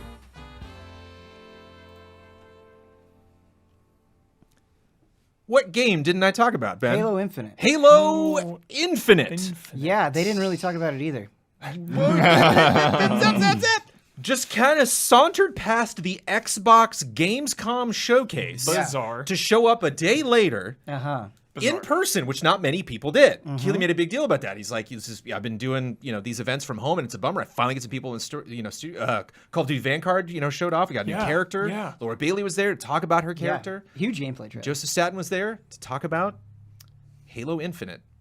What do we know now that we didn't know about Halo Infinite last week? Nothing. Well, that's not true. They're products. They're things you can buy. Yeah, but you said I the bought game. one of them. What? You said the game. Okay. The question was, what more do we know about Halo Infinite? Well, we know that there will be cutscenes Right. to start off seasons. We do Yeah, know about a multiplayer character. They did cutscenes. introduce a character that was saved by an ODST crew, not maybe the ODST crew that you're thinking of, but drop shock. No, why are we troopers. treating this with kids' gloves? Come And on. then it's just a new character. Then you saw her. You were into the character, right? Yeah. No, You're feeling it. and Destiny 2 has been doing this for a while now, where like their seasons are telling stories. They're moving the plot forward. You're getting cutscenes and stuff. So if Halo multiplayer goes that route, like that's something that gets me even more invested in online multiplayer. Is like, I love going in with my friends, unlocking things, just having a good time, getting some frags. But like if there's also kind of a background narrative, that keeps But keeps it's me not invested. clear to me how that trailer and that character have anything to do with multiplayer. She's your tutorial character. Yeah. In like she teaches you, or she says Like stuff back to at you the over base, the yeah, mic she'll or be something. giving you missions and stuff. I mean, if I that's what the suppose. Infinite means, But like that it's like Destiny, and the game just keeps going with new content. Yeah, And then they sure. add a new She's person. the Zavala. Yeah. Didn't get the specifics though. And I want to talk about Halo separate from everything else, because we will talk about the Xbox Gamescom showcase, which is not very exciting, so maybe we can get through it quickly. But I want to talk about Halo separately because we're in a weird period with Halo, because they just had a beta that a lot of people jumped into, a lot of people got to check out, and there were relatively good vibes coming from it. Flight. Release date December 8th, campaign and multiplayer. Yeah. But That at the was same announced time, there. this week we found out that campaign co-op in the Forge will not be there. But we Mm-hmm. had the date leaked, but they had the date confirmed. Elite controller, new console, which I bought live, which I ordered. but at the same time, not new details coming out about the game. Yeah, I truly don't know if I've been like this pissed off at a way a game has presented itself in a long time. And the reason I say that is because I care so much about Halo. Yeah. And this game was delayed for an entire year. We haven't seen any campaign footage for 2 years, and they went out of their way to They show showed the campaign up. footage last year. That's what Was it led last to year? the delay. Yeah. Okay. See? Sorry. Time. Man, That's on the hell me. knows? That's on me. Who knows? That's on questioned me. you for a second. Yeah. I was like, okay. wow, it has well, been 2 years. okay. That is true. I was wrong there. I still think the point not seeing it for Right. a year Right. Yeah. and the game is out in 4 months. Right.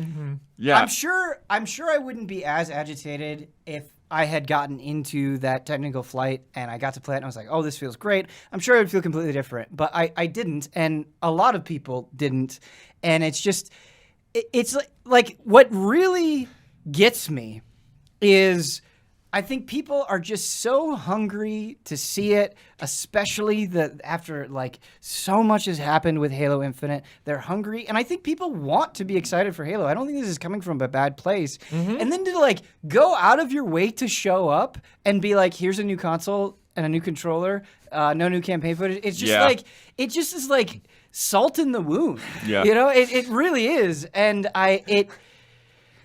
maybe there is logic and reasoning on their end, but I think from an outside perspective to the average viewer, it doesn't instill a lot of confidence. Well, here's the thing: the logic, the line of logic to me is kind of hilarious. It's like, okay, we showed you the campaign.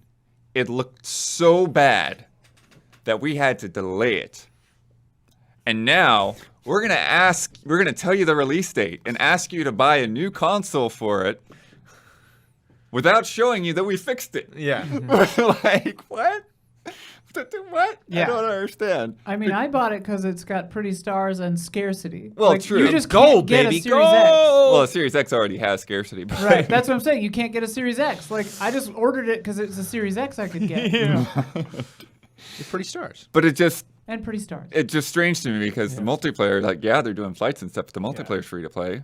You don't And I need still have- that release date that much. I strangely still have confidence, but it's like I see that December 8th date, and I don't know. Like I find out about a delay, and I kind of think, yeah, let it cook, take your time. That's great.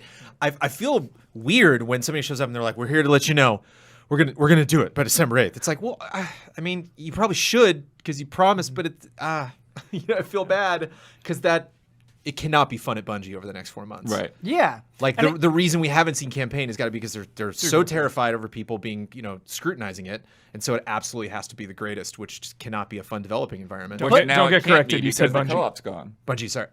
Like no matter 343. what now. Oh my God, the campaign is got Yeah. problems. Right. And that's the thing is when you have such a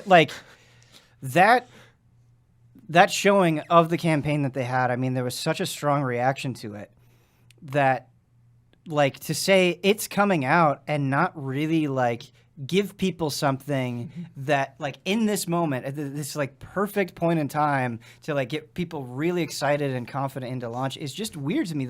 There is a weird feeling around this game, and I have not played it. I don't know how it's going to turn out. I really truly from the bottom of my heart hope it's fantastic, but it just feels weird. I don't know how else to say it. Yeah, I really like Halo a lot, but I'm in a really good place with this because I don't like at all Halo 4 and 5. I do not like those video games. I just think I didn't play them at all. yeah, wasn't interested. I just didn't get into them. I finished the campaigns, played a little multiplayer. So for this one, I'm really excited about the multiplayer, not excited about the campaign at all. So I think that's helping me kind of just weather the storm and kind of just be whenever it comes out, I have no horse in the race, I guess. Just Yeah. because my loyalty to franchises are usually 2 in a row, you give me a bad one, you give me a Resident Evil 6, it's fine, I still love it, whatever. But if it's Halo 4, not very good. Oh, Halo 5, not very good. I'm good. I mean, while I have a lot of problems with the story in 4 and 5, I still actually had a blast going Multiplayer. through those campaigns. Oh, yeah. I really did. Yeah. In terms I haven't of played 5 yet, Yeah. but 4, A lot I of really people like enjoyed. them. Yeah. A lot of people like them. Yeah, they're not bad games. I just don't like them. But even 4 and 5 aside, when I think of my fond memories of Halo, when I think of Halo 1, Halo 2, Halo 3, Halo Reach, it's of course I love the multiplayer, but that is a game for me, that is a series really, where a great campaign and great multiplayer go hand in hand. Yeah.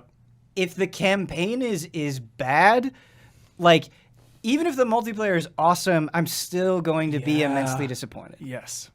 The weird, back to 4 months out and we don't have footage. I feel the feeling it gives me is that Cyberpunk should have been more of a cautionary tale to the industry, where it's if you're in a place where you're trying to please your shareholders, but it seems so short-sighted. If you're 4 months out and you can't show us campaign footage, don't rush to hit that date because it's gonna do more harm to you in the long run than just delaying it again, right? It's so weird. It's concerning when it's they announce December 8th and you're like, oh, really? Yeah.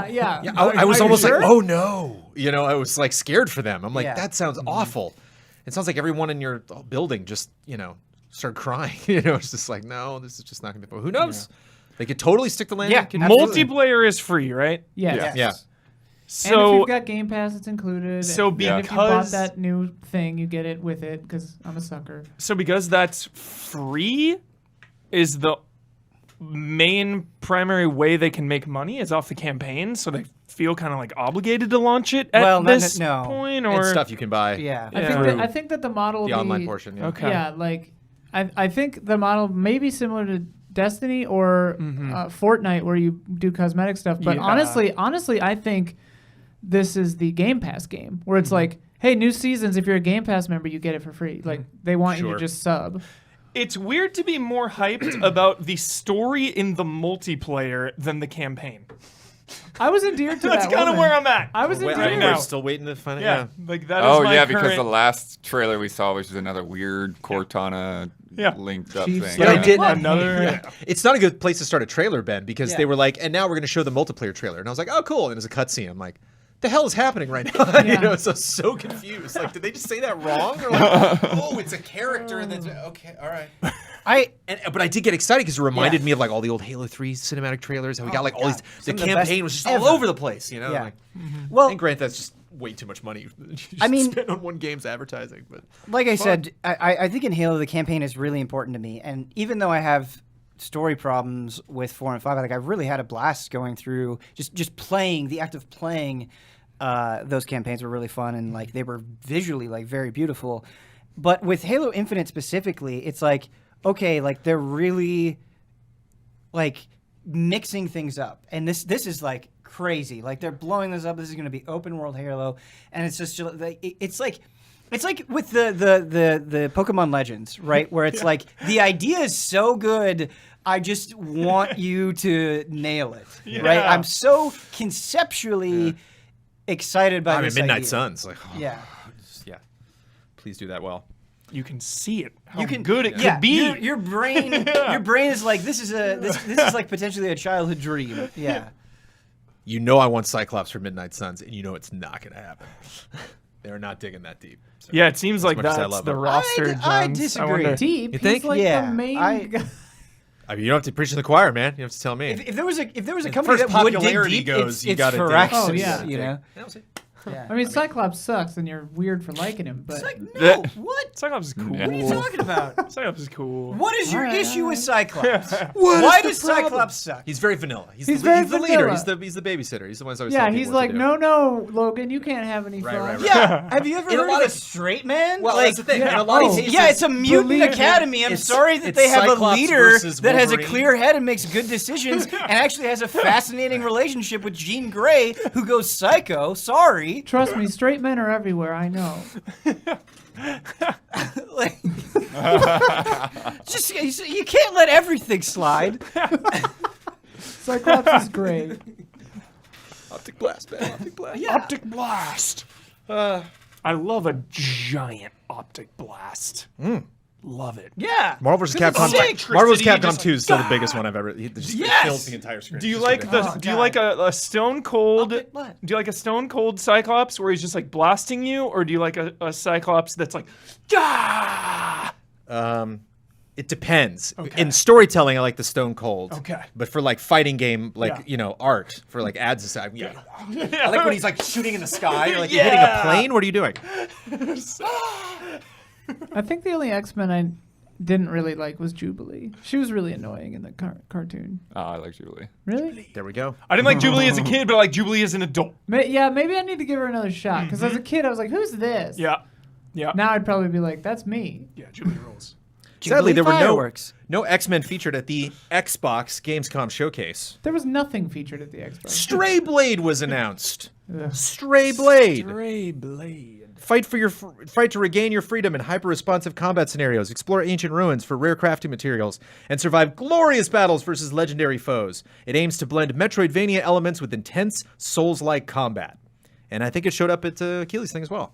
I think they just popped up for like a second. Yeah, I think there's a little bit of a reminder. Because I didn't watch the showcase. I saw the trailers from I it. said this in my reactions to the Xbox showcase, where it's like it's definitely getting to a point where Souls-like is becoming a negative for me. Like it's just like you say, like we're making a new Metroidvania Souls-like. It's like it better really be good, man. Like, well, I think that's where I agree with you in the sense that there was the Souls-like boom, and I was more okay with swimming. You know, like oh, Yeah. it's a Souls-like, cool. I want to play more. Yeah. But now because there's so many, It's- the Right. pressure it's for just them to been- be better. it's just been Yeah. years and years and years and years where it's like we're really inspired by Dark Souls. It's like, yeah, that's not enough. Like you need, yeah. To me, it's always been a detriment because the reason that the Souls games made by From are so well regarded is because they're so like tight and like well made, you know? Whereas like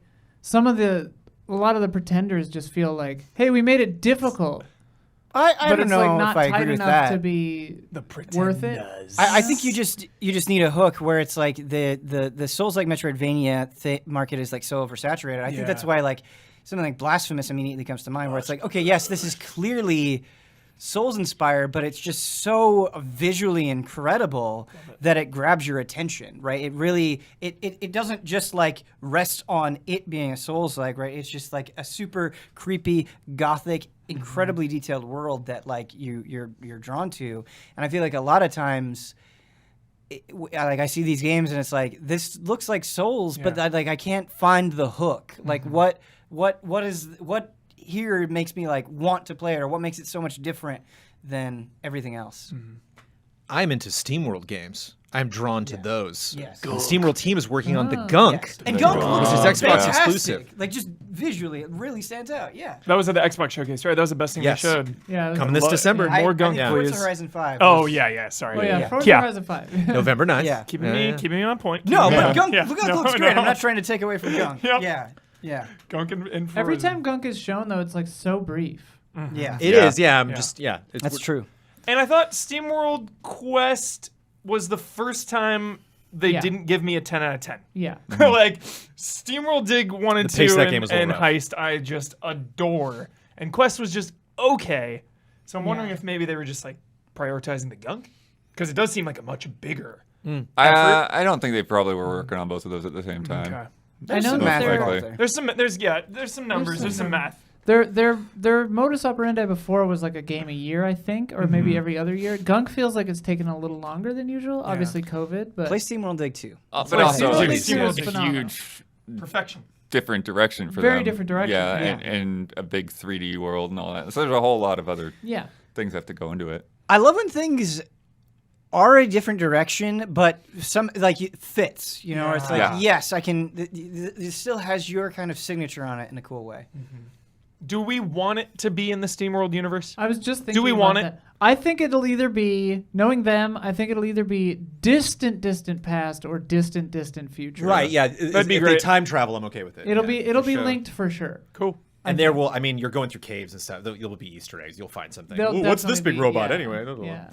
Yeah. Forza Horizon's November 9th. Age of Empires October 18th. Hands-on history mode, where you can unlock 28 videos of So sweet. live-action history research. That's kind of awesome. Love that. It's like Discovery Mode vibes, you know? you weren't there because you were doing the Riders Republic thing, but it was so funny because they started showing this trebuchet video, and like That's where all the trebuchet talk is Yeah, coming yeah, yeah. from. We're and all it was like, so what weird is because this? it's. I recognized it because like I've actually been there. I've actually seen this trebuchet in real life before. That's my trebuchet. This ball is the weight of 2 men. so. Yeah. So that was funny. So but- wait, they announced This that man you is the can weight of 2 balls. you can unlock those videos in game. Yeah, it's part of the game, Our yeah. stream crapped out when they were about to explain how they keep There you arrows go. from stopping being on fire. Microsoft Flight Simulator, which is on Xbox now, is getting World Update 6. They're doing the World Updates with Roman numerals, which I respect. That was a really long part of the showcase. Oh Yeah. my God, Germany, yeah. Austria, and Yeah. Switzerland. Wow, that was long. Yeah. Whoa. Remember It's a long game. now. Just play that game. Sea of Thieves showing off a new ship designed in partnership with Oh. Gearbox Software. yeah. It was hideous. It's It a- was hideous. It's an ugly ship, but most of their game crossover ships are pretty ugly. Like the Battletoads one is pretty bad. The Ori one was kind of cute, but yeah. Trumbull Valley. Do you remember Trumbull Valley? Do you know that name if I throw that at you, Ben? Trumbull I Valley. remember saying Trumbull. That's the map in the first State of Decay. It's coming to State of Decay 2 Juggernaut Edition, Yeah. remastered. Yes. Um, Downloaded it. Nice. nice. PC or Xbox? Xbox. Stock Xbox. Wasteland Cult of the Holy Detonation, which is their second and final expansion to Wasteland. $7 on Steam, GOG, Xbox, PlayStation. 10% if you got that Game Pass. 10% off. Dying Light 2 showed some more stuff.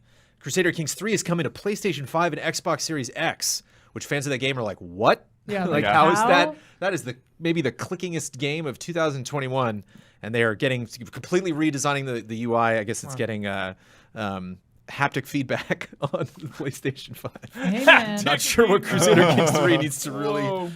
That's interesting. really connect you to. Never say never though. My favorite way to play XCOM was on PlayStation, so Humble Games is Why? bringing a bunch I of stuff. liked it. Yeah. Okay. Okay. I I played- can't I played- argue with that. Yeah, I can't played argue with Darkest that. Dungeon on console. It worked really well. You know, you're like cycling through. It worked fine. I got the most random urge the other day to play Halo Wars. I don't Yeah, know what it was. Why not? Try it Game out. Pass. Yeah, but just these things not built for consoles. Get it on there. Humble Games is bringing a bunch of Halo stuff. Wars definitely was. Definitely built for consoles. That was yes. No, but I That mean was the just selling point. RTSs Yes. in general, Oh, and so gotcha. that was their Yeah. challenge. Yeah. Got it. Avoiding corrections, Johns. I appreciate Yeah. that. Humble Games bringing a bunch of stuff to Xbox Game Pass, but specifically, and I think might not have been a big moment in the showcase, but I think a big announcement that finally dated for Xbox. Cloud gaming coming to Xbox Series X and S and One this holiday.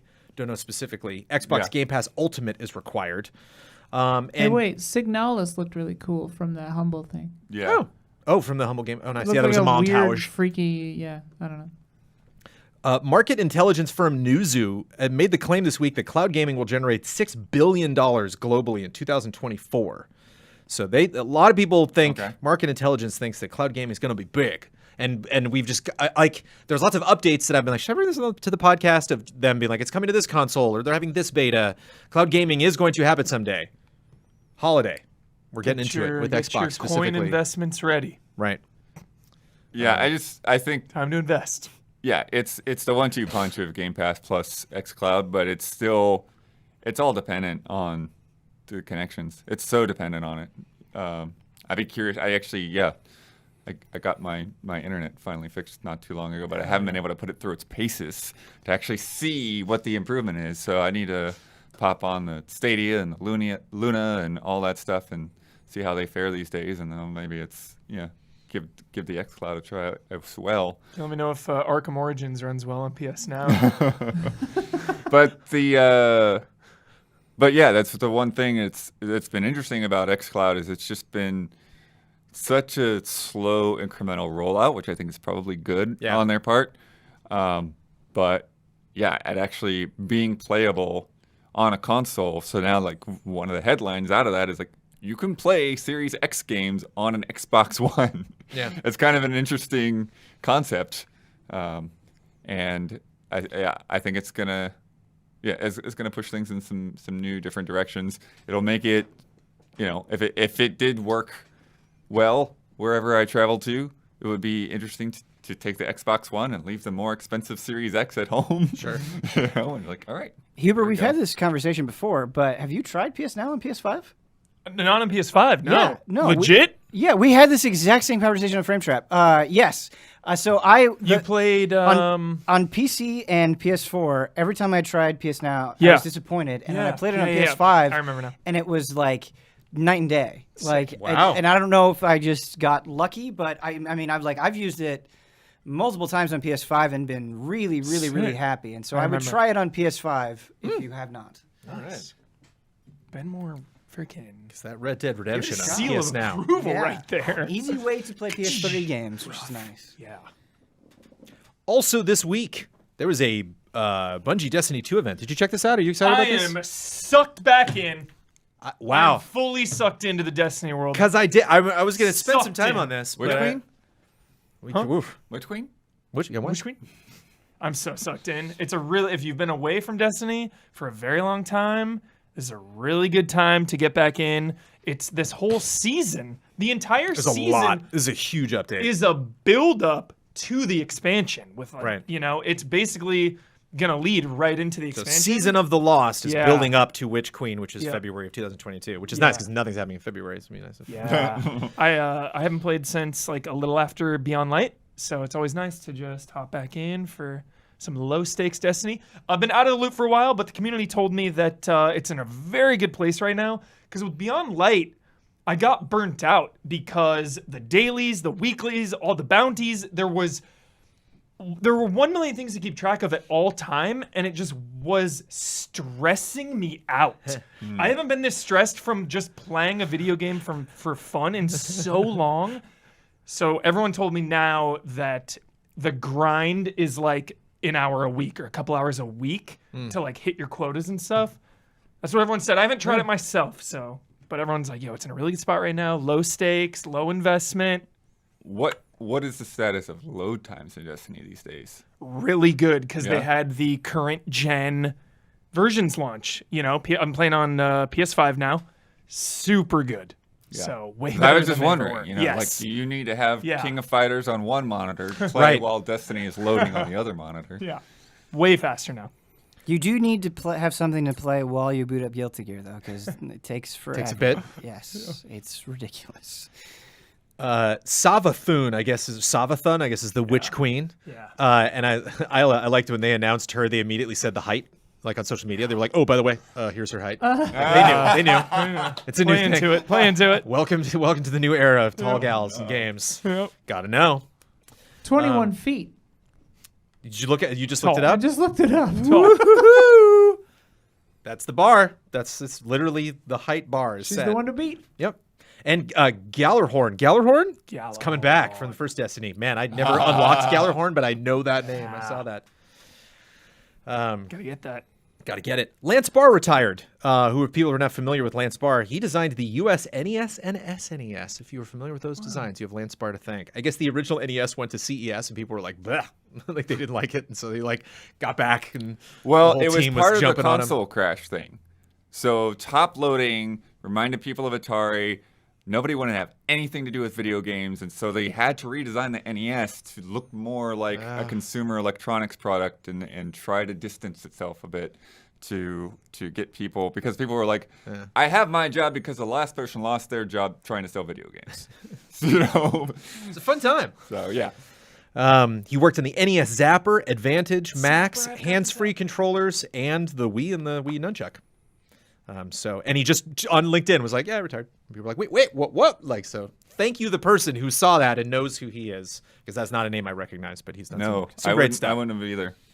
Asterix and Obelisk is getting a beat 'em up called Slap 'em All! Yes. Exclamation point. Gamasutra has changed his name to Game Developer. It's kind of like Game Trailers. Finally, That's a yeah. confusing name, though. That Kotaku is when? A weird name. People are like, hey, Game Trailers, you make Game Trailers? Like, no, we just, we do reviews too. It's kind of, we're streaming now. It's confusing. Never mind. When I went home in March, my grandparents asked me how it was going making video games. Yeah, exactly. Yeah. What'd you Yeah. say? Great. It's good. It's good. It's great. It's going great. I just made this game called No More's Hero 3. You should play it. I was just like, I just, politely, I was like, oh, no, I don't make video games. And, like, that, like, ended the conversation. Yeah. Like, what? Yes, you do. That's why you come here Yeah. to talk about games. Pinhead from Hellraiser is now in Dead by Daylight. Yeah. Yo, I'm it not looks trying to awesome, out. and I've heard- anytime. Please hunt me. Absolutely. I want to play Hellraiser. I've heard you Dead by actually Daylight kind of have so to solve a badly. puzzle, like to make the box work. Hunt me, Ben. You got to look up the Mori, the execution Okay. for it. It's really good. Yeah. Somebody remade the first part of Simpsons Hit and Run in Unreal God, it Engine looked incredible. in 1 week. Post that in Slack. I hope you watch it. It looks so Yeah, good. It looks great. God. Apparently Hit they and Run. removed it now. Well, that's what happens. Wow. Watch Or Dogs. they removed their Patreon. Watch Dogs Legion got a crossover with Assassin's Creed. Not canon. Filler. Legion of the Dead just kind of Not happened canon. there too. You made a comment like Legion of Dead seemed like a Yeah. pretty big thing. and then they're Apparently, just it like, was already out on the PC, but it hadn't come to consoles yet. But yeah, they had a lot of updates. Legion actually had a lot of stuff coming into it this It's year. interesting. That game's getting a lot of post-launch support, but I'm not sure where that community is. I don't hear people talking about it. Right. Probably in the pipeline for like years. It's classic Ubisoft, right? Big Ubisoft communities keep those games going. Pokemon Go used to have 40 meters as their Pokestop distance. They upped that to 80 in the pandemic, and then we're going to go back. And fans were like, "You're so stupid," and they were like, "Okay, fine, we'll keep it at 80." I don't know why. I don't know what the monetary advantage is to bring it back down to 40. Like, I don't know why. I don't know necessarily a I think monetary you need to advantage. get It's just closer the way to the that game is Pokestop. designed. Yeah, I think they said in a statement like we just really want to encourage the like get out there socialize Yeah. aspect of it. Maybe later. Dr. Disrespect claims he's going to sue Twitch for damages after being banned last year. We talked a little bit about them being more transparent with that. Apparently he knows or has found out or maybe is really? pretty sure he knows what happened. And he's going to, bring it to court. We'll see how that happens or how that plays out. CinemaCon, which is also happening right now, showed some footage from the Uncharted movie. Apparently it's very Uncharted. Yeah. Apparently a lot of people were like, falling, jumping and falling and shooting That's and Uncharted. exploding. Hollywood should know how to Sick. do that. So Yeah. yeah, hopefully. Hey, Tomb Raider, swimming. I like it. Netflix, Sick movie. The whole thing. Oh, the movie specifically. Yeah, I like the movie. Netflix is launching Stranger Things 3 and Stranger Things 1984 on Android devices in Poland.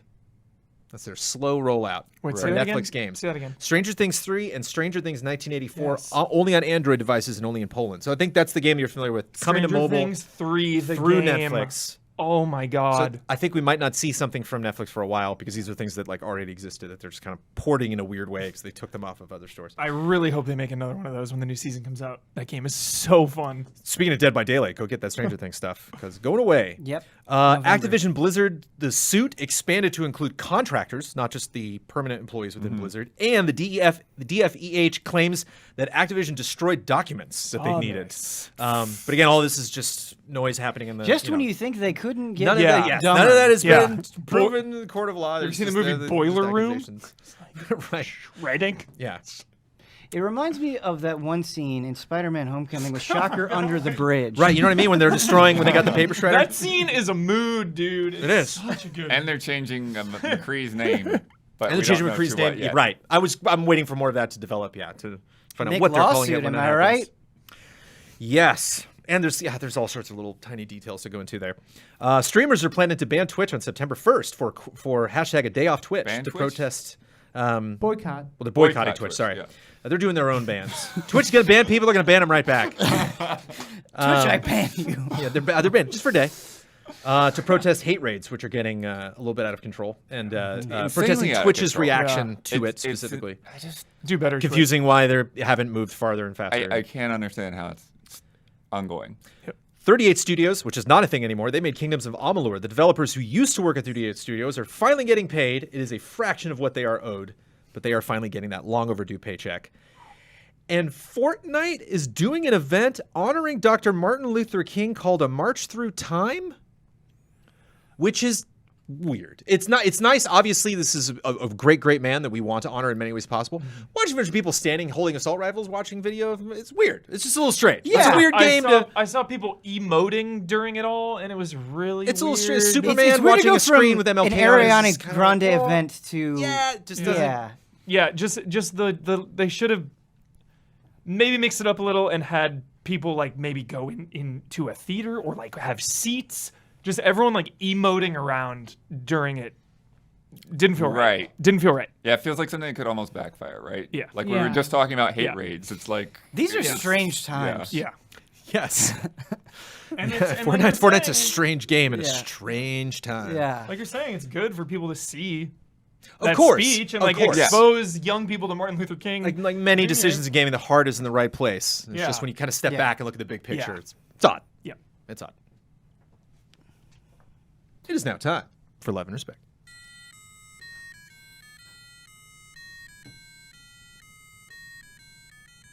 Love and respect.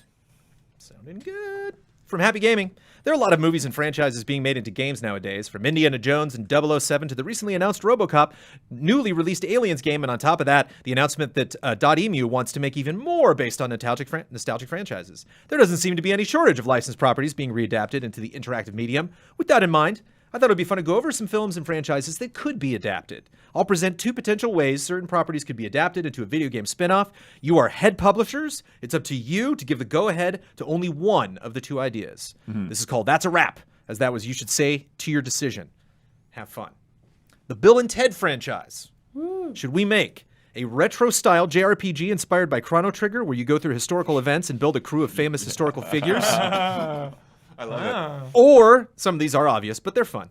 Or a music rhythm game where you play as the Wild Stallions, recruiting historical figures inspired by games like Parappa the Rapper.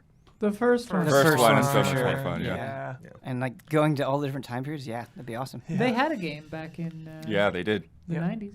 A franchise that is still making money in film, making a lot of money in film, but just can't seem to Fast get and Furious? eyeballs on it in games. Rocky. Yeah. Should we make a light open world inspired by Yakuza with brawler battles and side stories, or a retro-inspired arcade game like Punch-Out with light RPG progression? I feel like that Punch-Out game we've gotten like a bunch of Yeah, times. That first I one? feel like the Or like the crossovers in other Yakuza games. brawler doesn't really work for Rocky. Like Rocky 5 only kind of, you know? I don't know. Like he's walking around town doing Yeah. small jobs, trying to get money, like trying to go on dates with Adrian. You know, like I don't know. That'd be so. If you just go by our house, how you doing? Hey, let's Turtle go feeding. I brought you a sandwich. get some noodles. I just Yeah, feel but like some dinner. I don't know. I just feel like Rocky getting in to like street fights constantly. Would Yeah, it's weird. be weird. Yeah. Oh, I was picturing when that. they run up the stairs at the end, there's like guys with black eyes in the back, and you're like, I fought that guy, and you're like, yeah, they're like cheering for Rocky. Star Wars, you heard of it? Are we making an immersive sim inspired by the design of Deus Ex, where you play as a bounty hunter tracking a murderer? There's no way the second option is better than that Yeah. one. Or it's not bad, but yeah, a stealth game in the style of the original 3 Metal Gear Solid games, where you're a rebel secretly infiltrating a Republic base. No, first one easily. First one. Yeah. All right. Probably being made right now. And then it'll be canceled. Exactly. Right. That's what I was gonna say. That was very good. Yeah. Studio Ghibli, how about? Would we like an open world RPG like The Witcher or Breath of the Wild set in the world of Princess Mononoke, or a sim management game where you have to take care of the bathhouse and creatures from Spirited Away? Man, I don't know First if I like either of these ideas because I really like what Ni no Kuni does, where it's not like it's set in the world of this movie. Sure. Because I think Ghibli movies are so wonderfully self-contained that I think you can tell an original story in that style without having to kind of like go revisit the well. Yeah. Yeah. Oh, just make an open world RPG with Yeah. Studio Ghibli. So, Yeah. Shout out to Oliver. Yeah, but first one though. Here's a deep cut. A deep cut, very specific film. The Princess Bride. Never got a video game adaptation, as far as That's I know. not true. Did you get an adventure game or something back in the day? It got a game. Just Oh, a it couple did. They years like ago. remade it. Yeah, they wasn't based on the movie. It was based on the book, wasn't it? And it was like its own weird thing. I think it had a tie into the. 2008. I mean, Yeah. inevitably I it'll guess have a it's tie. Longer tie ago into than the I thought. But yeah. But if we want to make a Princess Bride game, are we going to make a co-op only adventure similar to It Takes Two, where you and a friend play as the cast in different scenarios in the world of the movie, or a dating sim where you play as an alternate universe Buttercup and find out the true meaning of love? The first one. First one, yeah. Fun. It Takes Two is excellent. How about The Mummy? Woo. Mummy Demastered. Do we want Mary got it. I know. Do we want a Left 4 Dead style co-op shooter where you and friends have to get out of deserts full of mummies, magic, and monsters, or a point-and-click adventure game inspired by LucasArts games of old? The second one. Second Oh, one, nice. Yeah. No, I There were think too it's the many first in the one. first Especially both those Sure. indies, yeah. It's, Fate of Atlantis and Sure. Last Crusade. And finally, a franchise very near and dear to my heart, Nightmare on Elm Street. Yeah. Do we want a PT-inspired psychological horror where you try to escape your own nightmares, or Dead by Daylight-inspired game where one person plays as Freddy and everybody else tries to Nah, one. escape? First one. Well, Freddy is in. Yeah, that's what I mean. Yeah. I don't like either of these. Nah. I think PT is too serious for Nightmare on Elm Street. I guess you could take that styling and make it less Lighten it serious. up. Yeah, like there's something like I think Nightmare on Elm Street at its best is like kind of sinister and funny. Oh, yeah, very funny. So I think having that humor in there and having it be natural would be very important because like there's nothing funny about PT. Dude, you know what I get? Gouge It Out's pretty hilarious. You know what I get Nightmare on Elm Street vibes from is Persona.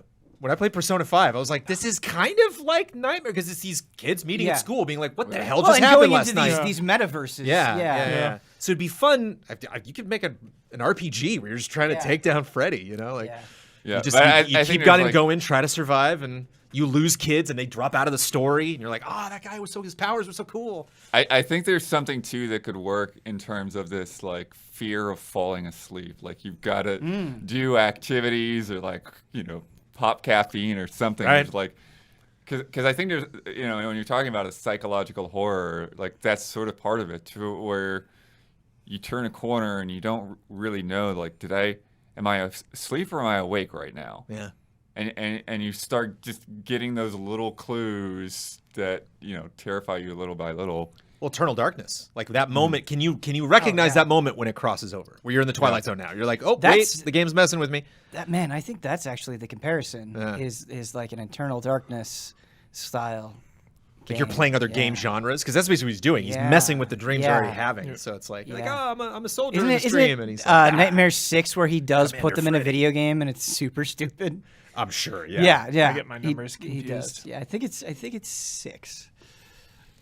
From Splontot. In terms of difficulty, I had an interesting journey with Ninja Gaiden since playing it for the first time once the collection came out.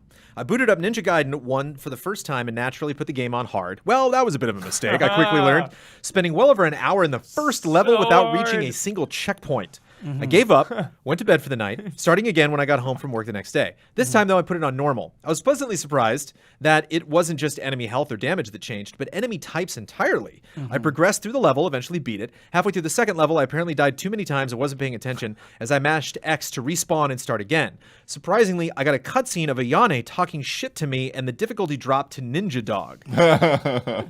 Well, I can't have that. I have my pride to uphold, so I restarted again, got back to hard, which I'm still on about 2/3 through the game. I don't think I've played any game in a long time that handled difficulty as well as Ninja Gaiden does. What other games have interesting and meaningful What other games have interesting and meaningful changes between difficulties? Also, are there any Devil May Cry games 5 absolutely does. are any games you have raised the difficulty on out of spite?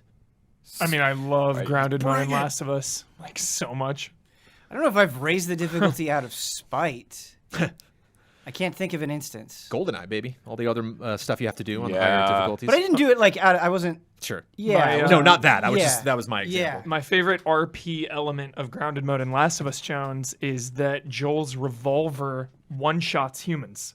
So it just makes the iconic gun like the iconic weapon of that mode.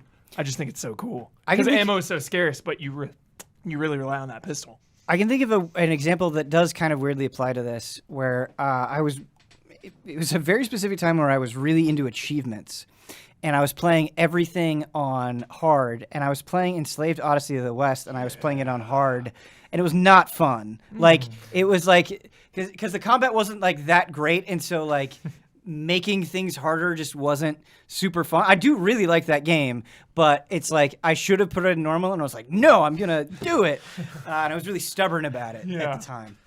When was that? Was that like 2010? Something like that. It was a long time ago. Yeah. Yeah, Sounds right, 2010, Somewhere in 11. there, 2009, Yep. 2000. Yeah. Yeah, I think to me what they're talking about, especially like with different enemy types and or not even necessarily types, but just attacks that you haven't seen before. Like I think one that springs to mind is like Dark Souls 2.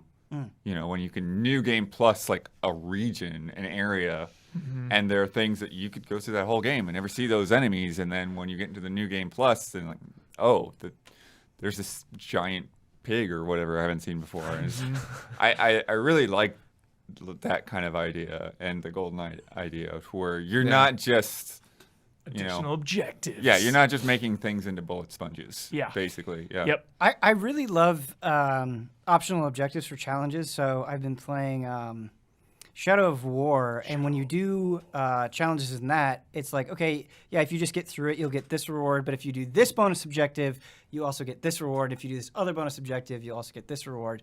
And I love kind of that dynamic difficulty where it's not like, oh, you're just picking, easy, normal, and hard, but it's like whatever difficulty you're on, if you do this thing, there are things within that specific objective that will test you. I really like the achievements in StarCraft 2. Those were fun. I remember going back into those missions. I always had 3, and the third one was like, forget, I'm not in there. I don't wanna hurt myself. StarCraft 2, the campaign has like optional stuff. that you can Yeah. do missions, yeah. But I always play on normal. Always. Like 99% of the time. Jedi Fallen Order was like the one game I heard from people. Nice. They were Yeah, like, I do played- yourself a favor. And I played on like, the second highest difficulty, and it felt perfect. Whatever was up from normal had a blast. Lethal Mode, Ghost of Tsushima. Oh, Lethal Mode. Oh, The best. sure. Yeah. Yeah, Ghost of Tsushima is definitely a game where it was too easy on Yep, normal. yep. Yeah. From Platinum Declan, are we all sleeping on the EA redemption arc? While it may be the case that EA just looks comparatively better as companies like Activision and Ubisoft are showing their true colors, EA has some true colors as well. Is EA low-key on their redemption arc right now? Things came to a boil with the Battlefront 2 fiasco, but ever since Brandon, I since think we things got still look the to be on the same up. email at Frame Trap that I read. Oh, really? Yeah. Have we talked about this? They fixed the game. This episode is aired. Yes, this episode. Yeah. They fixed the game's issues, started slowly to admit single-player games aren't dead as they give us games like Fallen Order. Their EA originals continue to churn out bangers like It Takes Two and the upcoming Lost in Random. They seem to be letting BioWare do their thing. Well, then just sit this one out. It's for me and my co-moderator.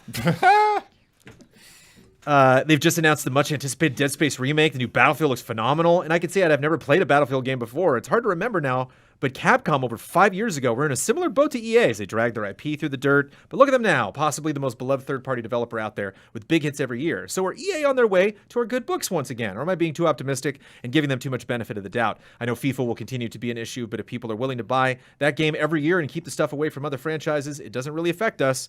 Wanted to hear your thoughts on this, as I'm willing to give them another chance. That podcast double dip. We don't get that often. I respect it, Platinum. Nice. Yeah, it's interesting because I feel like EA is doing a better job with partnerships right now, and it essentially is what it feels like to me. And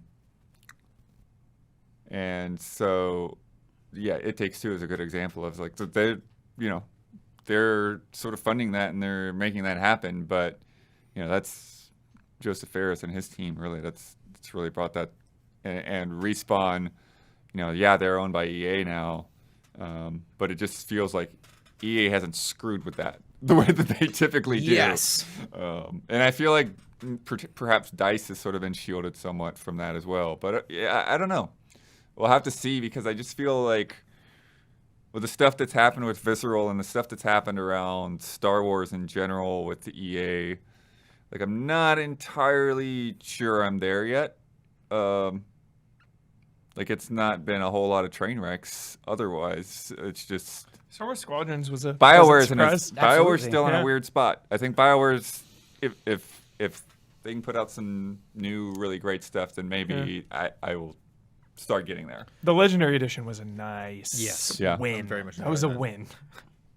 I think when it comes to a company like EA, I definitely think you can make an argument that maybe like right now at this specific point in time, things are generally better, but it's such a massive company. And I think when you are such a massive company and you have so many projects under your banner, it's going to naturally ebb and flow. Yep, ebbs and flows. And so like, I don't know if it would be fair to classify it as a redemption arc in Sure. that sense. Yeah. There's a There's lot of definitely Star some- Wars ebbing. There's definitely some I got math ebbed here. a lot as a Star Wars fan. Yeah. Yeah, and I mean, like, it's totally good to call out when they do crush her, or Yeah. when a good game comes out. But it's just like, even just like fully comprehending everything that EDA touches, it's not like they're just like one studio kind of working on one or two projects. Like they're just so big.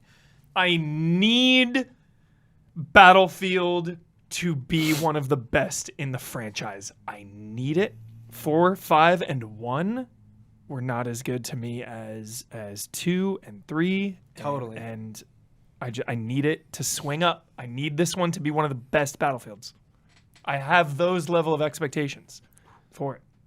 I hope that for you. Yeah, I guess kind of to me, like going back to where I was starting, it feels like EA leans outside of itself for its creativity, for like new IP and fresh ideas and smaller titles.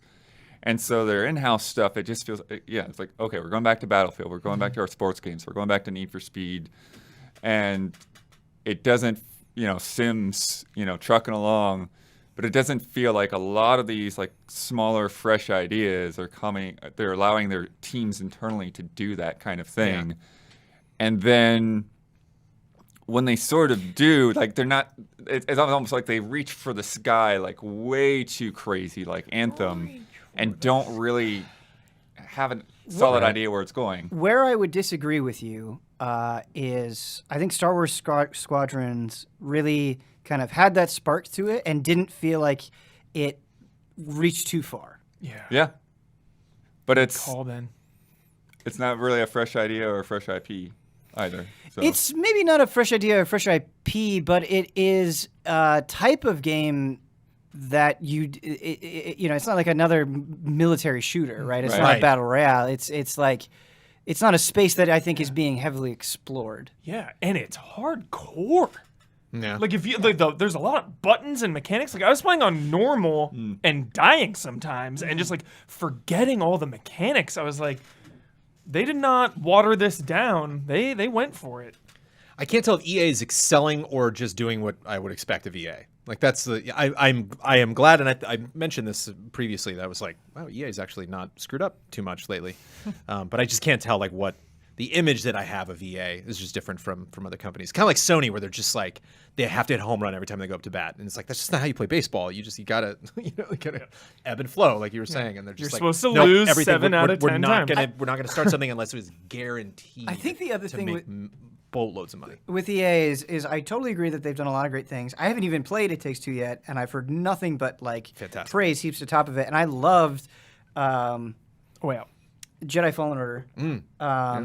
And so like I think they're doing a lot of great things, but like also EA is responsible, I think, for like some of the biggest catastrophes in gaming in the last 10 years. And it's just like A lot of self-inflicted wounds. Yeah, you know? there's just a lot like, of some of those things are like so big that like even just saying Anthem, it's just like, oh yeah, and like it really wasn't that long ago. Like that was a pretty recent wound. Yeah.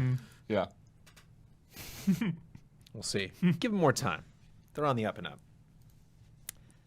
Time for bets. Next week's bet. Lake launches on September 1st. That's the day we record before the next episode of this podcast.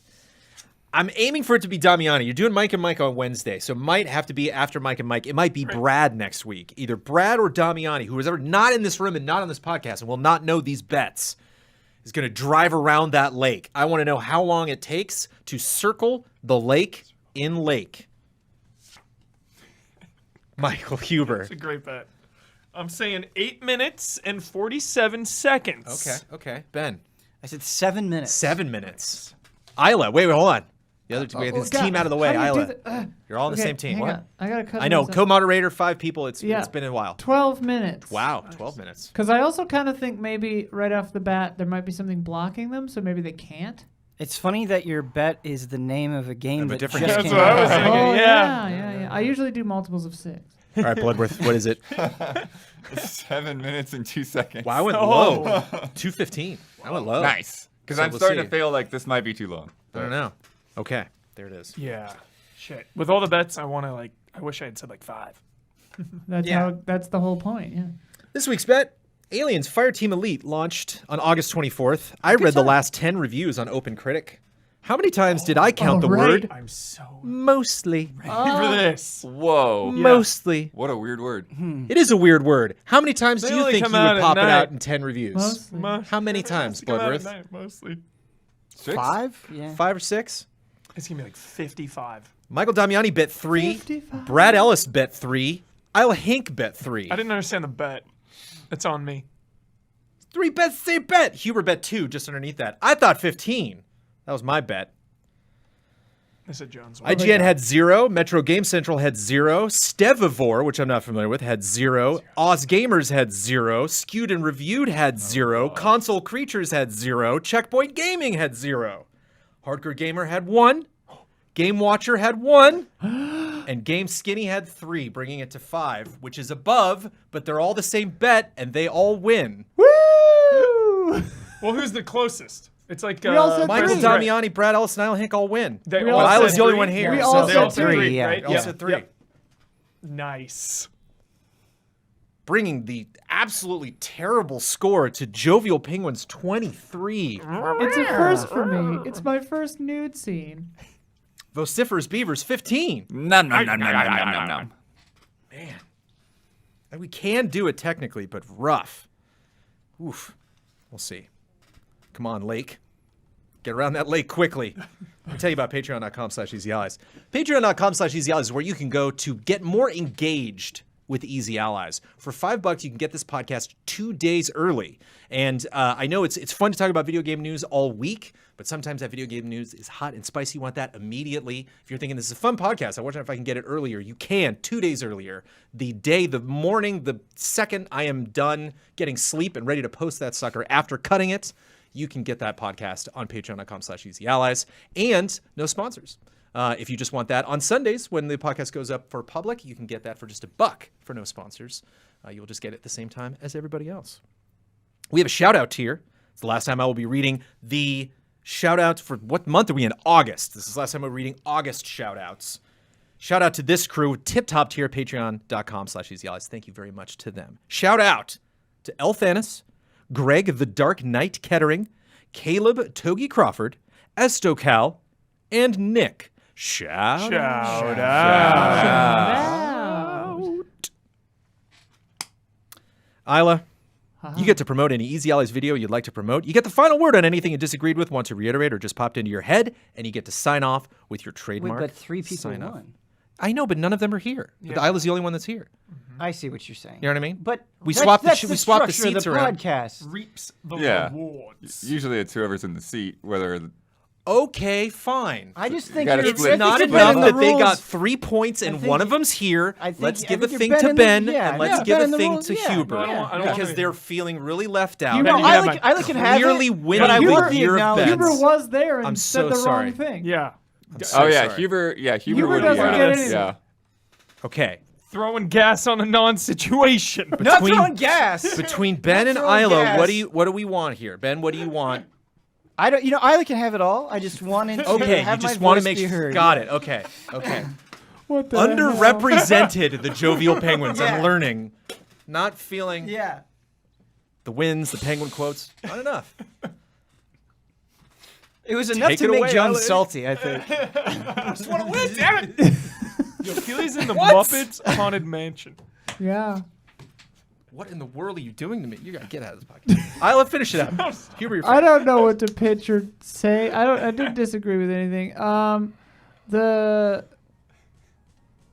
What have we done lately? It's been a whirlwind of insane stuff. What should I pitch?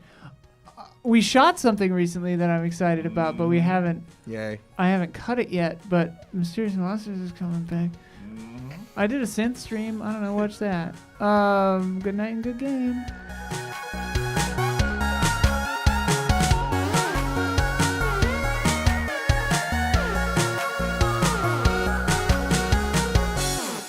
Oh no, I'm sorry. This is Bum Simulator that was the top 9 on Steam. I don't know, but there's some math there. I love the boot.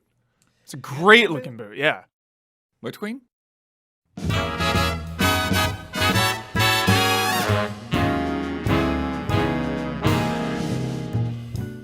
The Easy Allies would like to thank our Patreon podcast producers. We apologize in advance for all the ally names we are about to misspell and mispronounce.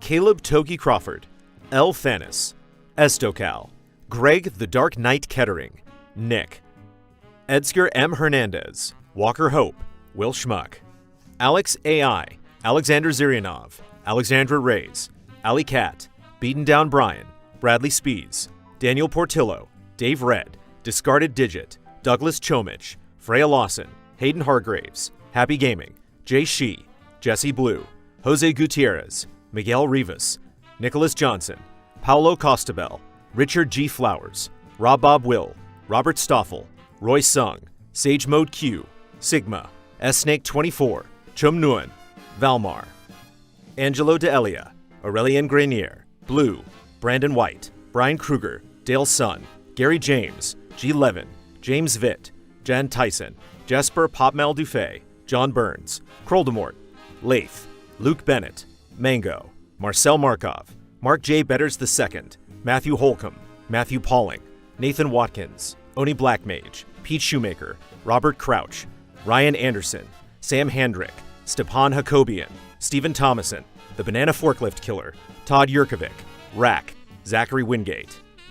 44 stars, accounts payable, Adam Henry, Adam Sharonbrock, Ahab, Ahmed Al-Rashed, Alex Glass, Alex Monaco, Alexander Irving, Allison Burt, Andreas Risberg, Andre, Andy Marks, Anthony Galvin, Austin, Barry, Beastmaster 64, Bjornar Harlsvik, Blake Bontzak, Breadroll Art, Brian Foster, Briscoe Davis, Brittany Fuller, Bruce McCants, Bunny Chen, C.S. Lewis, Katie Garza, Chase Caldwell, Candy Coated Thorns, Chief Uhu, Chris the Pianist, Christian Simniak, Christian Hundorf, Christoph Fatui, Christopher Santis, Clay Roberts, Cody Westley, Corey Jackson, Corey Landega, Crediar, Culinary Stud, Cyberboa, Dakota Hayes, Damnable Nook, Dan Sebring, Daniel Fuchs, Daniel Wong, DanPan16, David Wilson, David Boyarski, Delisi, Dimitri Zetas, Don Turner, DRD 7 of 14, Edison S. Prada Jr., Eric Maynard, Eric Tobias,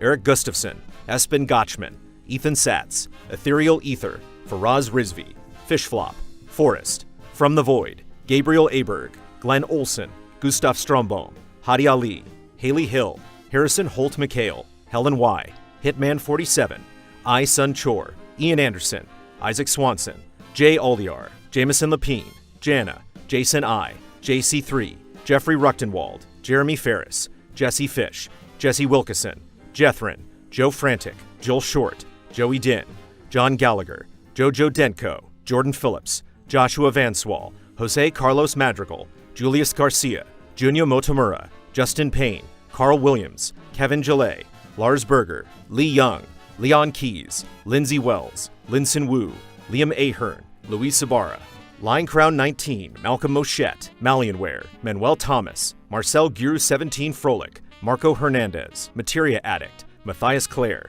Matt Ferguson, Matt Karwoski, Matthew T. Ryan, Mazrim Tain, Megadet, Megan McDonough, Michael Bisegli, Michael Clendenan, Michael Kozachenko, Michael Pliskin, Michelle Nubb, Miguel, Mikhail Aniel, Mike Calvi, Mike Hook 1, Mikey Mizek Novak, Masuki 211, Mither Strongbeard, Mo Grant, Monica, Morpheus, Mr. Anarchy, Nefertiti Jenkins, Neil Bruce, Nycrypt, Nivi Sun, Noah Weinstein, Ulf himself, Orugachino, Pablo Rodriguez, Paul Nolson, Paul Sway, Philip Higdon, Quinn Riley, Rafael David Aquilino Baki, Raymond Lee, Reed Johnson, Richard Goodwin, Ritz 1906, Robert I, Roy Eschke, Russell Bateman, Sam Sorensen, Samuel Copeland, Sean Cornett, Sebastian Urban, Sebastian Trier, Sneaky Gato, Spencer Stevens, Splontot, Stefan Hines, Strikeout NZ, Super 3D Cow, T-Beaks 15, Tense George, The Classiest Hobo,